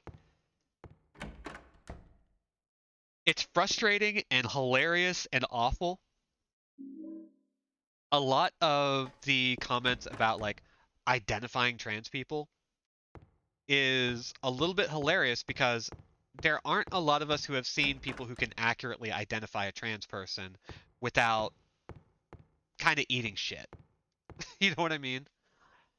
Like, I have seen so many people on TikTok try to identify trans people and failing every time and accidentally reaffirming transness and validating people's gender expression.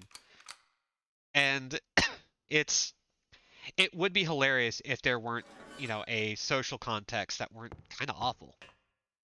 We can always know, says man who can literally never know. Yeah, pretty much.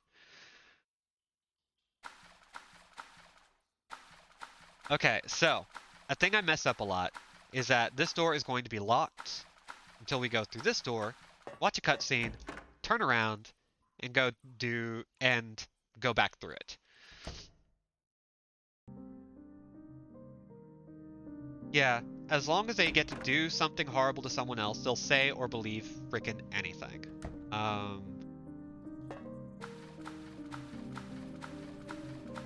Imagine being told, so this country, a particularly vile subset of bigotry claims to be able to differentiate gender assignments at birth by sniffing a stranger's pee in public. God. Ugh.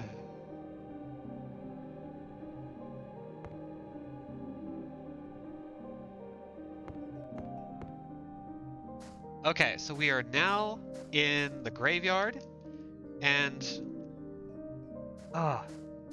if we spend a little extra time, we can get through this because we're about to hit Toluca Lake. We're going to take a look at the letter again. We're going to keep looking at it for a little bit. We've seen that. I don't think the letter has anything to do with the endings, but like, I need to keep checking on that for very particular reasons. We're going to grab this. We're going to heal up with a first aid kit. There we go.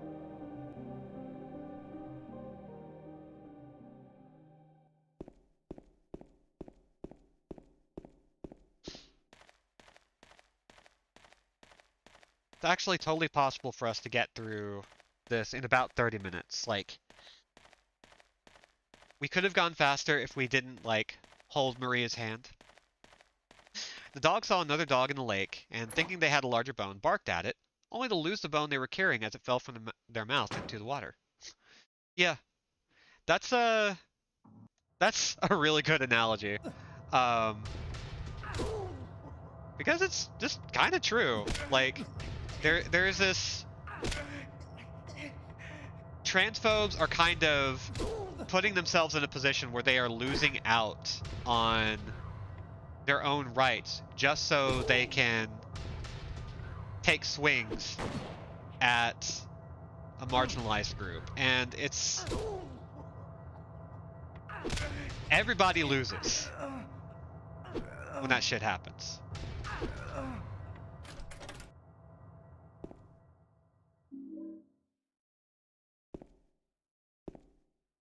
Okay, so we're going to switch over to the hunting rifle because we are now at a point where we have enough bullets that we can get through the rest of the game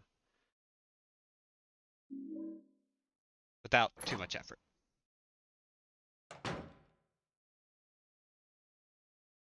Own the Trans is the Radfem version of Own the Libs. Yep.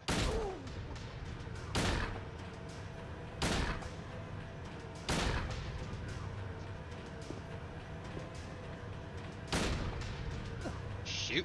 Hey. Boop. Boop. Boop. Boop. There we go. Goodbye. Okay, and now we're going to heal up, and it's going to be one of the last times we have to heal up in the game. It's pretty great. John Woo couldn't have directed a more thrilling gunfight.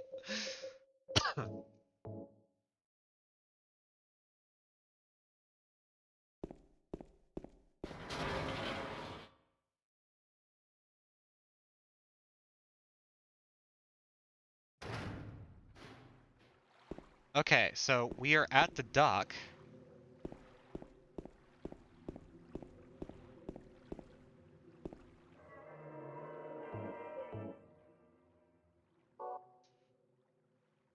Let's see. We're going to, now that we've beaten Eddie, we're going to examine. And suddenly the writing is gone. There's nothing written on the stationery.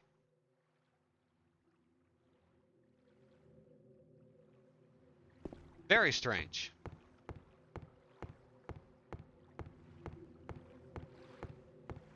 Before it had the first part of the letter. That no longer exists.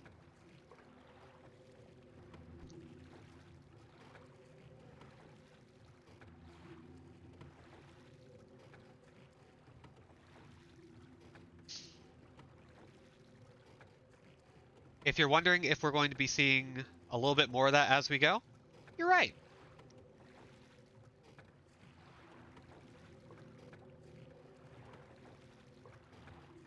It's this one little detail that's like really interesting. And it's so easy to miss.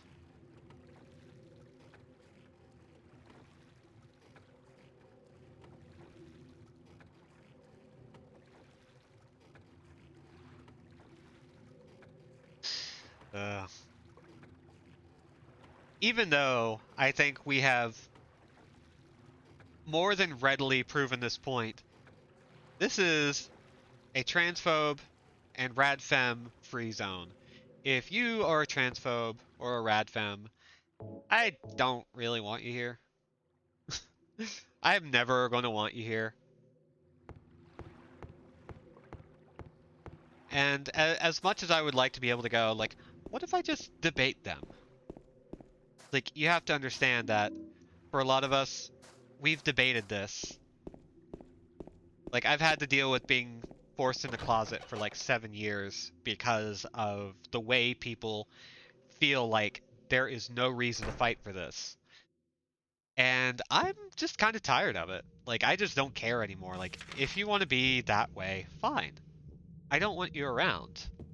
And I would love to be a little bit more, you know, welcoming. I would love to encourage genuine debate if I felt like this was a situation in which debate could be properly encouraged, and it's just not. It's like there is a reason I'm very happy whenever somebody says trans rights are human rights on a fucking camera in front of millions of people. Because we deserve to do that. We deserve to just say that, and it's fine. Okay, so let's see if we can do this. So we need to go to. Whee! Best you can do is challenge their assertions by being better than their image of you, which isn't hard. Be the trans person that convinces them that trans people are people. And that... like, God, yeah. There is this idea of, like, if they would just actually talk to trans people and understand that most of us... The real trans agenda is going to the grocery store without getting fucking harassed. Or getting weird looks. Just... That's pretty much it. That's all it is. That's the agenda. And also we want to abolish gender. That is also true. But don't worry about that. That's its own thing. And we would rather kind of like talk to people and figure out like, okay, let's walk this back carefully. So you're not too shocked.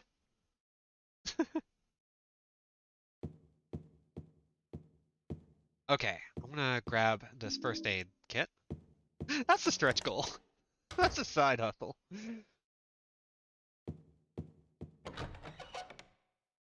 Okay, so we need to go to room 204, which is the next to last door on the right.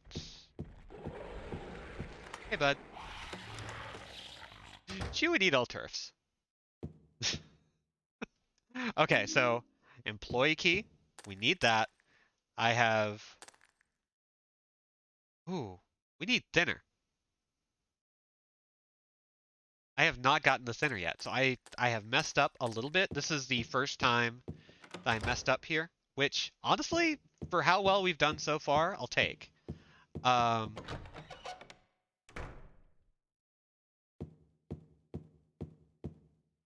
Nope, that is not where I want to go.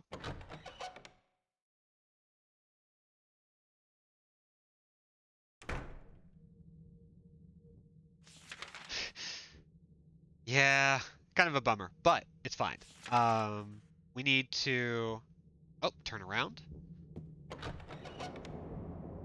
It's like, the thinner is the one thing that, like, is really easy to miss because it's a little bit in the opposite direction of where you need to go. So if you don't think to go after it, it's really easy to miss. But it's fine now. Because now we just need to head to the elevator.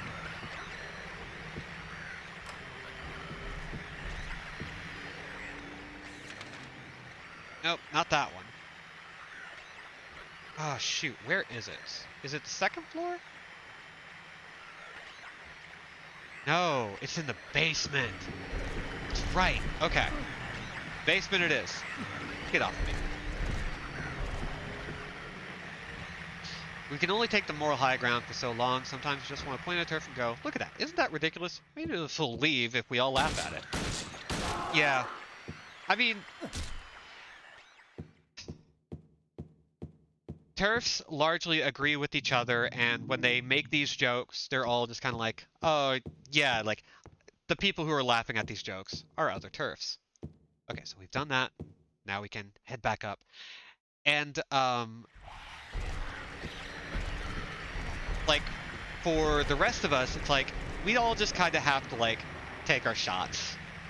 You know, dunk on them, make sure we don't give them too big of a platform to reach out and do more damage. While also just pointing out that, like, all this shit is absurd. It's not worth it. It is just not worth it.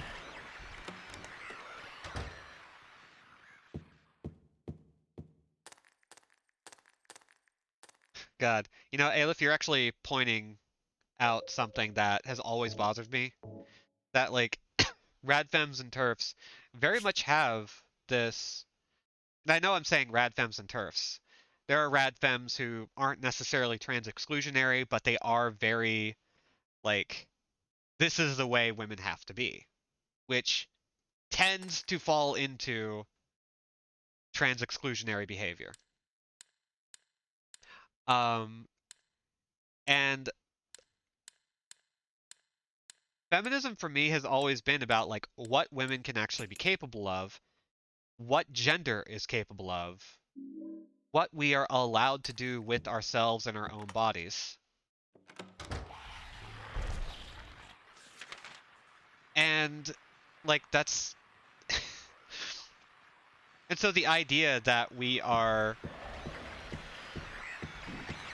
like, arguing about whether or not trans women are women while also reinforcing really antiquated, outdated ideals of what women are supposed to be.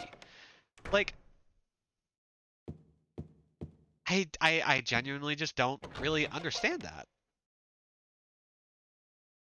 It's like, cool, you want to limit yourself. You want to say that women can only be this specific thing. They can only be weak. They can only be, like, a very specific form of feminine. And it's like, cool. That sounds like it sucks for you. That sounds like a bad deal that you gave to yourself. And if that's what you want to do, fine, but it just sounds like it sucks. Like, if nothing else... Oop. Okay. Oh wait, we have to look at this. We have to listen to the annoying thing.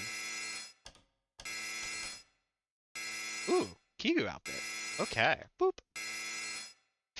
The fact that I'm sitting here just like, I just remember the numbers so that I can just do that without looking at my screen. It's kind of nice.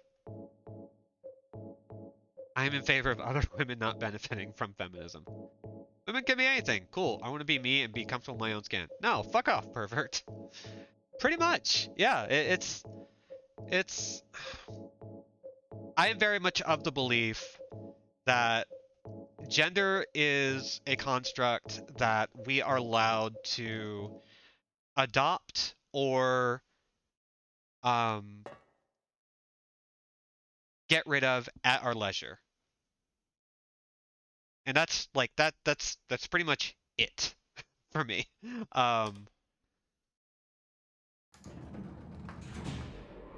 Like I don't think it matters. I think if we keep sticking to a very specific idea of like who and what we're supposed to be based on gender constructs, and we force ourselves into these tiny little holes, we are just limiting our capacity for self-expression. And I am team self-expression. Big time. Let's see. I need to find a red room. Where is it? Where is the place I need to go? Nope, that's not it.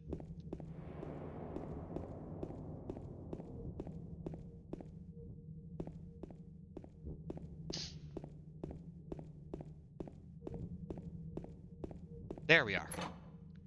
Okay, so we are past time at the moment, and we're close enough now that like I'm just gonna follow through. We're gonna do this.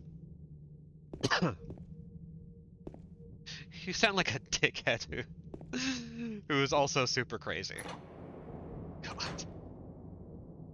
Okay, go past here, and let's see.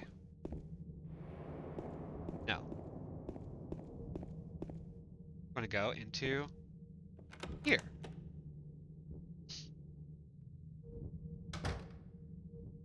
We're going to get the videotape over here.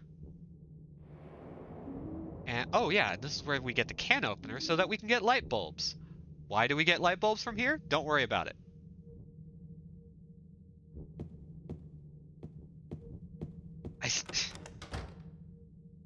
I'm still amazed that we get light bulbs from frickin' can. It's just... You said dick, that means you have one, and therefore you are a man. God.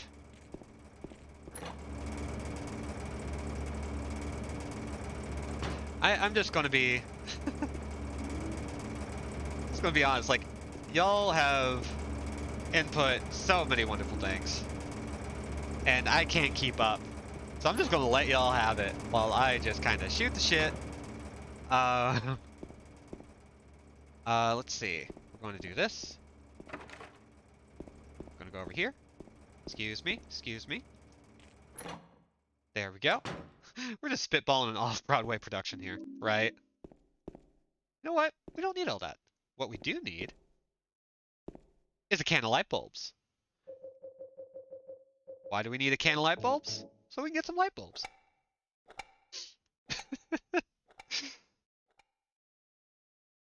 Ugh, y'all are great. I will admit, when I first started streaming, I was really afraid that like I was just going to keep winding up with people who were kind of shitty. That hasn't happened. I keep finding really cool people.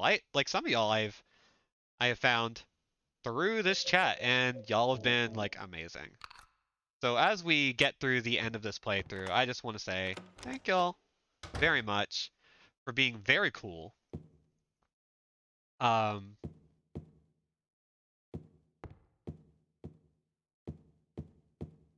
just like, I never know how to deal with that. Like, I never know how to deal with.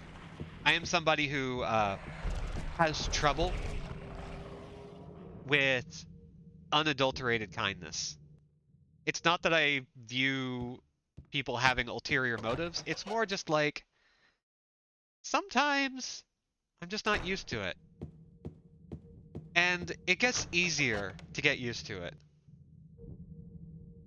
Like, the more I'm exposed to it. And you have continued to be very cool. You've continued to be very kind. And you've continued to be very much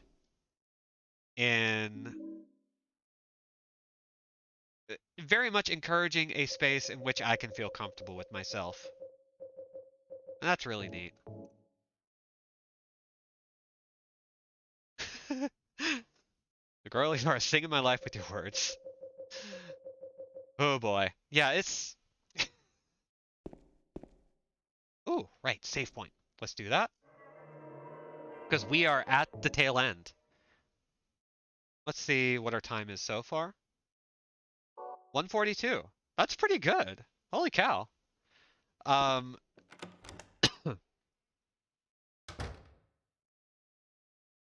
Okay, where are we? We are over here.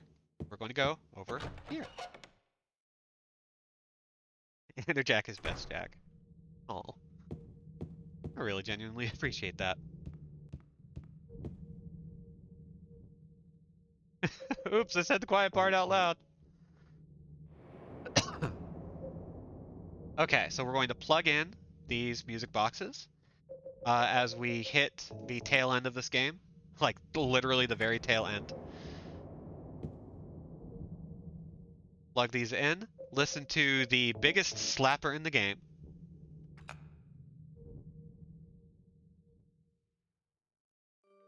You're a good person and a good streamer. Kind and smart. Deserve to be treated with gentleness and to be loved and valued. Bro, you're very sweet. You're all very, very sweet. Like, I genuinely don't know how to deal with that, and I am just going to be... I'm just going to take the very good lesson of accepting it with grace and dignity and just being very happy that you think so. Okay. So now we can go up to room 312. We're going to check the letter once again. Okay, nothing yet. I think we've read this one. Yes, we have. It's been a while, but this is the letter that Mary writes to Laura for her birthday. To tell her to not be mad at James. It's not his fault. He really is a sweet guy. He's just got some things going on in his life, and it's fine. Let's see. Did I go the right way? Yes, I did.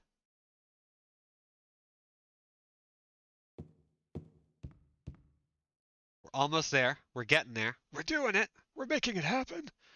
And I believe the next little barrier for how this plays out is, or for how the letter plays out, is about to happen. So we're going to do this. We're going to rush over. We're going to plug in this videotape. Oh,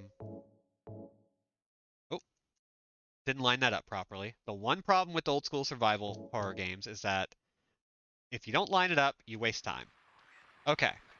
Now, we're going to look at the letter again. There is nothing in the envelope. There's nothing in the envelope. How interesting.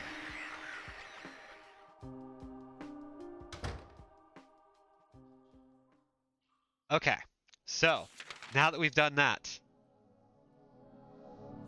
it is time for still my favorite track in the game. I don't know why. I love this track. It's so good. It is so upsetting. I was called sweet in public, so I immediately had to make a poop joke. Listen. It's fine. It's fine. Okay, so now that we are here, we get to go through here.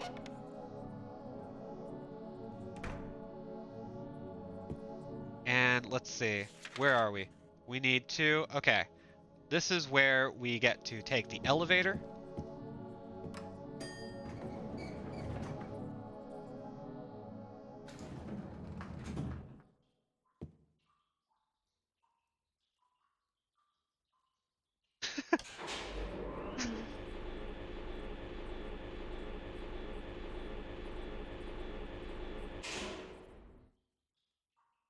Please don't be mad at James. It's not his fault that he thinks Final Fantasy VIII is better than 7. It's just the one he played first.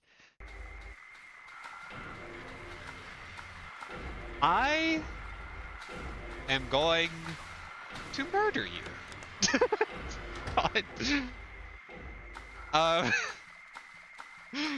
I'm just sitting here like, bitch, I will fight you and I will win. I like 7. 7's a great game. But 8, though. 8 is really good. God damn it. We'll fight you. Okay. So now we are... Oh, what? Are you going to duel me with a gun blade? Yeah, a sword that's also a gun? Yeah. I can pull a trigger and it will explode when I cut into you. That's cool. Yeah, why the fuck wouldn't I? Listen! It's great!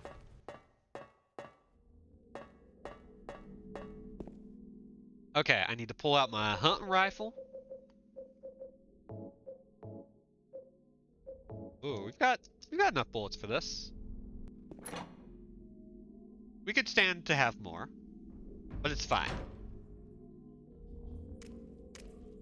And I believe we're going to, once again, yes.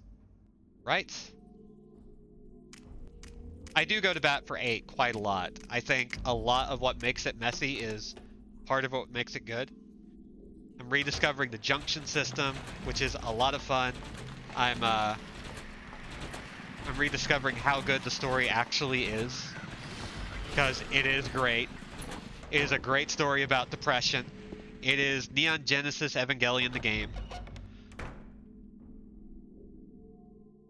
And I know there are NGE games, but 8 is quite legitimately just Neon Genesis Evangelion the game. You rustled my goddamn Jimmy's Judge. I love how I've never played Final Fantasy, but somehow have absorbed enough knowledge that I can start arguments. It's very good. It's a skill.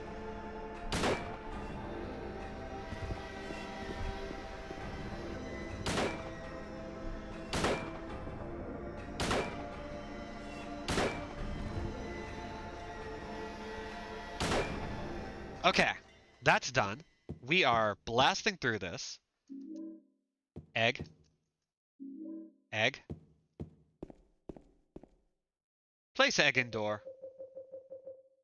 Egg door time. Door egg.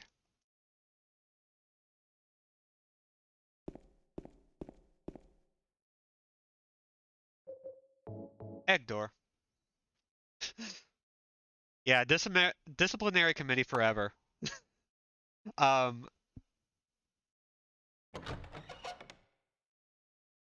want to say it's possible that the hunting rifle does piercing damage. I don't know if that's actually true, but if it is, cool. Let's see. Oh, right. The next phase. We no longer have the envelope. It's just gone now. We had the letter in an envelope with Mary's handwriting. Then, the handwriting went away. Then, the paper inside the envelope went away. And now, Mary? there's just What do nothing. you want, James? I brought you some flowers. How interesting is that? Want any damn flowers? I love Fujin. Go home already. I still love Fujin. Mary, what are you saying? Look, I'm disgusting. I don't deserve flowers. Between the disease. All right, so we are at the final boss. Our official, time in game is about an hour and 55 minutes so far, which is pretty great. This is great. So yeah, I want to talk about the letter while we work on this. The letter disappearing over time is very likely a sign that the letter never really existed. A letter did exist, clearly. Mary wrote something to James, pleading with him to move on. But the reason why James went to Silent Hill likely doesn't exist. Oh, hi.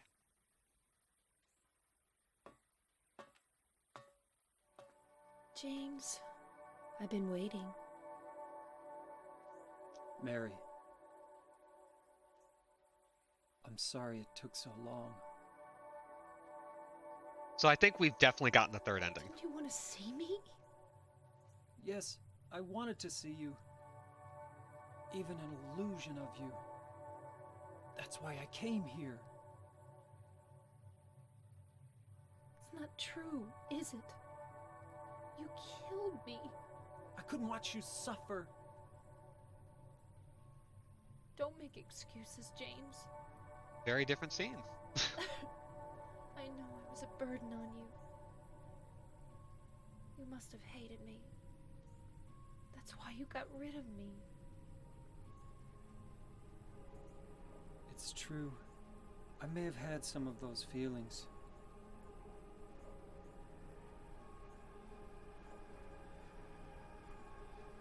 Like It how was a long 3 years. I'll keep my trap shut for the I moment. was tired. That's why you needed this Maria person? James, do you really think I could ever forgive you for what you did? Oh.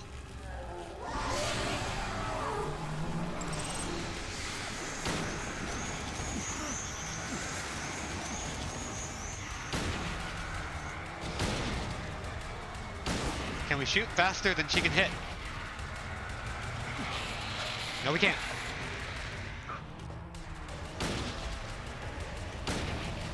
Come on. Get down, get down. And bonk. James. Screw you. And that's the run.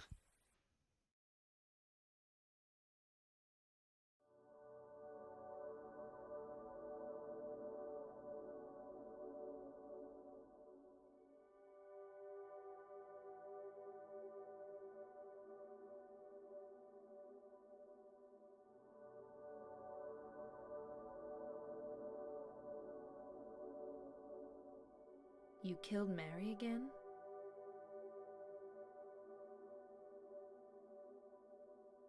That wasn't Mary. Mary's gone. That was just something Maria?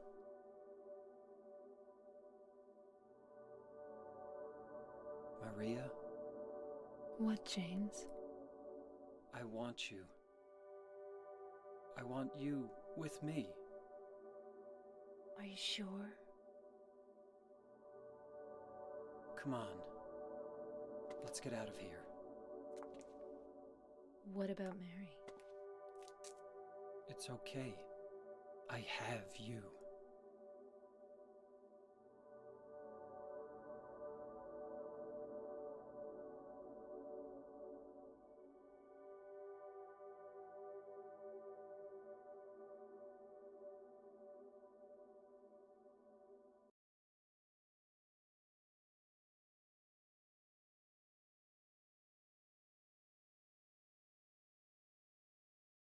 In my restless dreams, I see that town. Silent Hill. Once again, Mary reads the letter, now over a You panorama of Silent promised Hill you'd take me there again and Toluca someday, Lake. but you never did. Well, I'm alone there now, in our special place, waiting for you. I do love how Waiting this for letter you to reads come to differently see me, depending on how we but you do never things. do.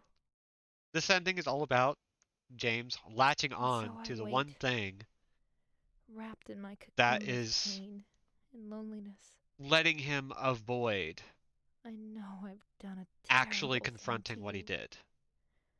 Something you'll He's never glomming forgive onto me this for. image of I wish this I could fake change Mary that, because he hasn't really let go. but I can't. He's trying to replace it rather than I feel confront so his own pathetic feelings. and ugly laying here, waiting And for you.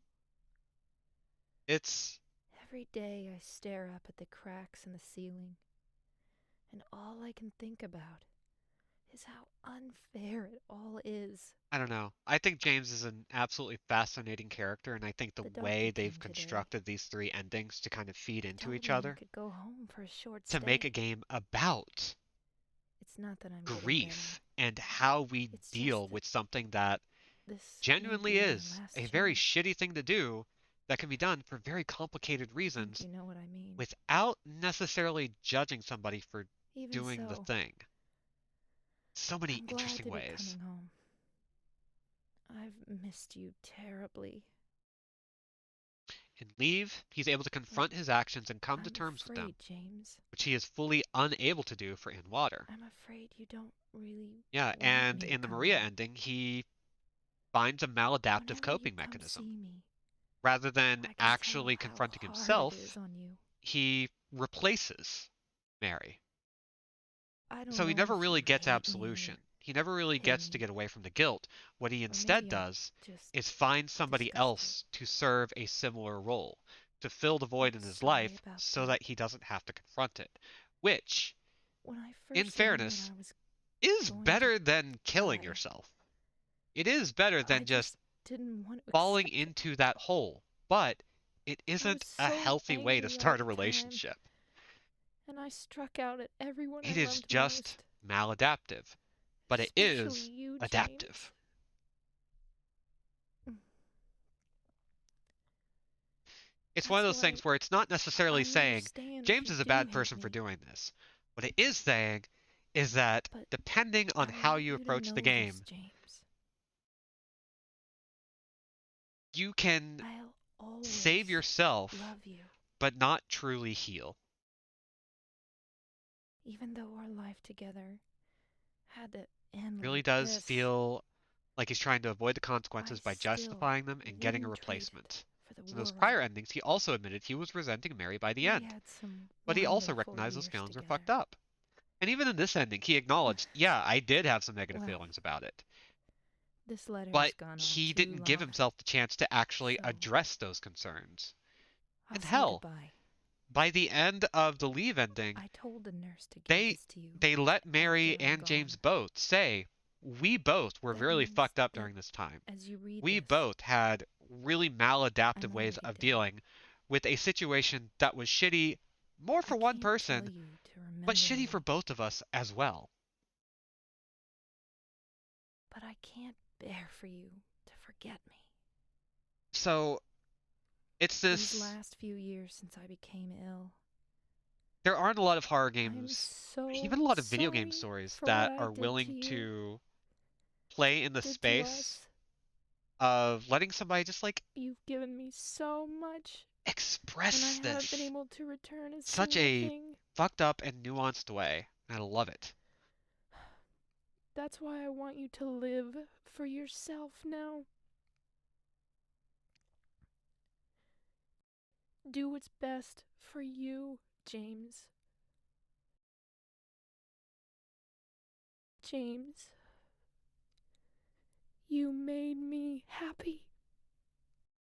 And this scene, in this version of the letter, there's no pause, there's no blackout. We just get to hear Mary go, you know what? If it lets you move on, do it. Just don't forget about me.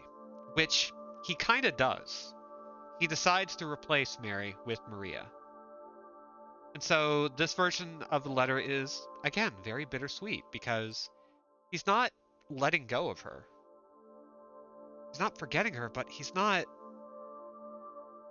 really dealing with anything.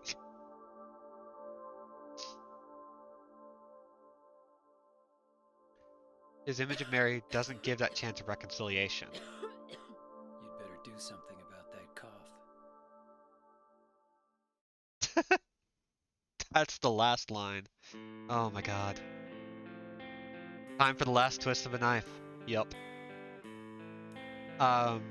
Just parts for that lashed out in anger and resentment. Even though that's not the case from the letter. Because, like, yeah, she did lash out, and she acknowledges that. She acknowledges that she had, like, this really terrible way of expressing herself that, in context, was justified, but hurt people. And she also acknowledges that James, yeah, probably hated her to a certain extent.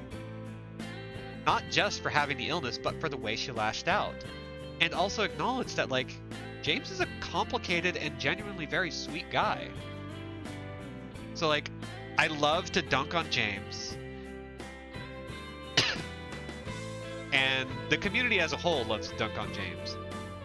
But that nuance of these two people who love and hate each other in these moments, hating each other because of the situation, but loving each other at their core, and having so much trouble dealing with everything that they had to go through by the end of this, is it's a great experience. Like I don't know a lot of stories that are willing to play in this space, in no small part because this is letting us see so many different tweaks on that. We get to play in 3 different approaches of how James resolves his grief. It's sad to think that he's confronting those feelings. He's facing the fact that he did something monstrous and they were both so awful to each other, but in acknowledging that, he's suddenly so empty, in such free fall that he grabs onto the first person who reaches for him, just to not end water ending. Yeah. Illness and disability and grief are bitches. It's fantastically complicated. It's incredibly nuanced. And the game wants you to let you feel like, you know what? Yeah, this is a monstrous act. But just because it's a monstrous act doesn't mean that you can't apply some very nuanced language and nuanced emotions to it. The first person who reaches for him and reminds him of the happier times with Mary before she got ill and everything went to hell. Yeah, it's, I'm reminded of 500 Days of Summer.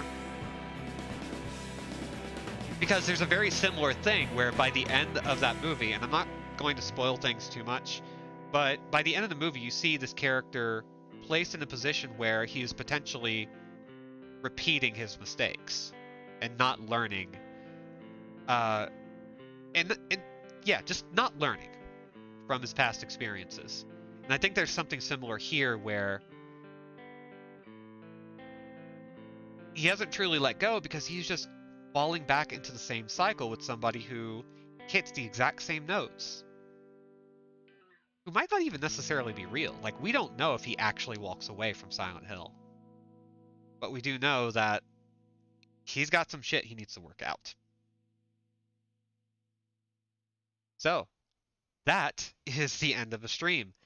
And next time, we get to do something that I think it's safe to say will be a little less serious. Again, we're going to go for a complete run through as fast as we can because it ends a little sub 2 hours. Hot shit damn. That's great. We didn't die, we didn't use any continues, we saved very little. Hot damn. Oh, that was really great. I feel like that's a really good time.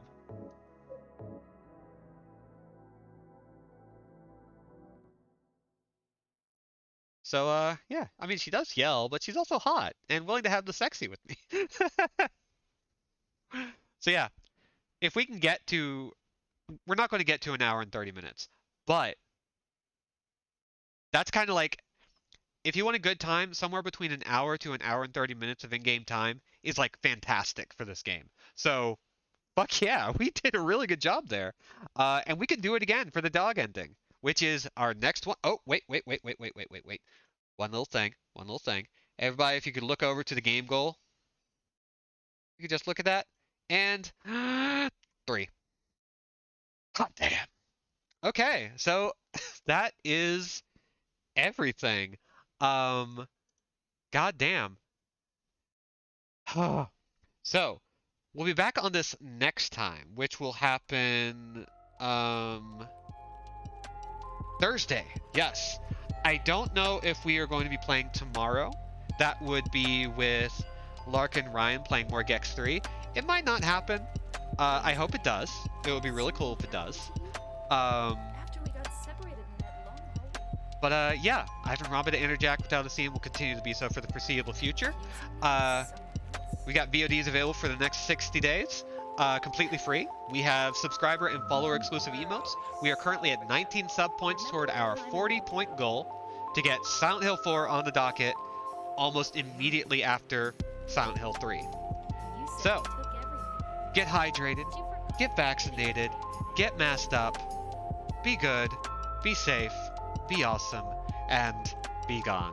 Thank you for legitimately one of my favorite streams of the past I don't know how long. This is great. Bye!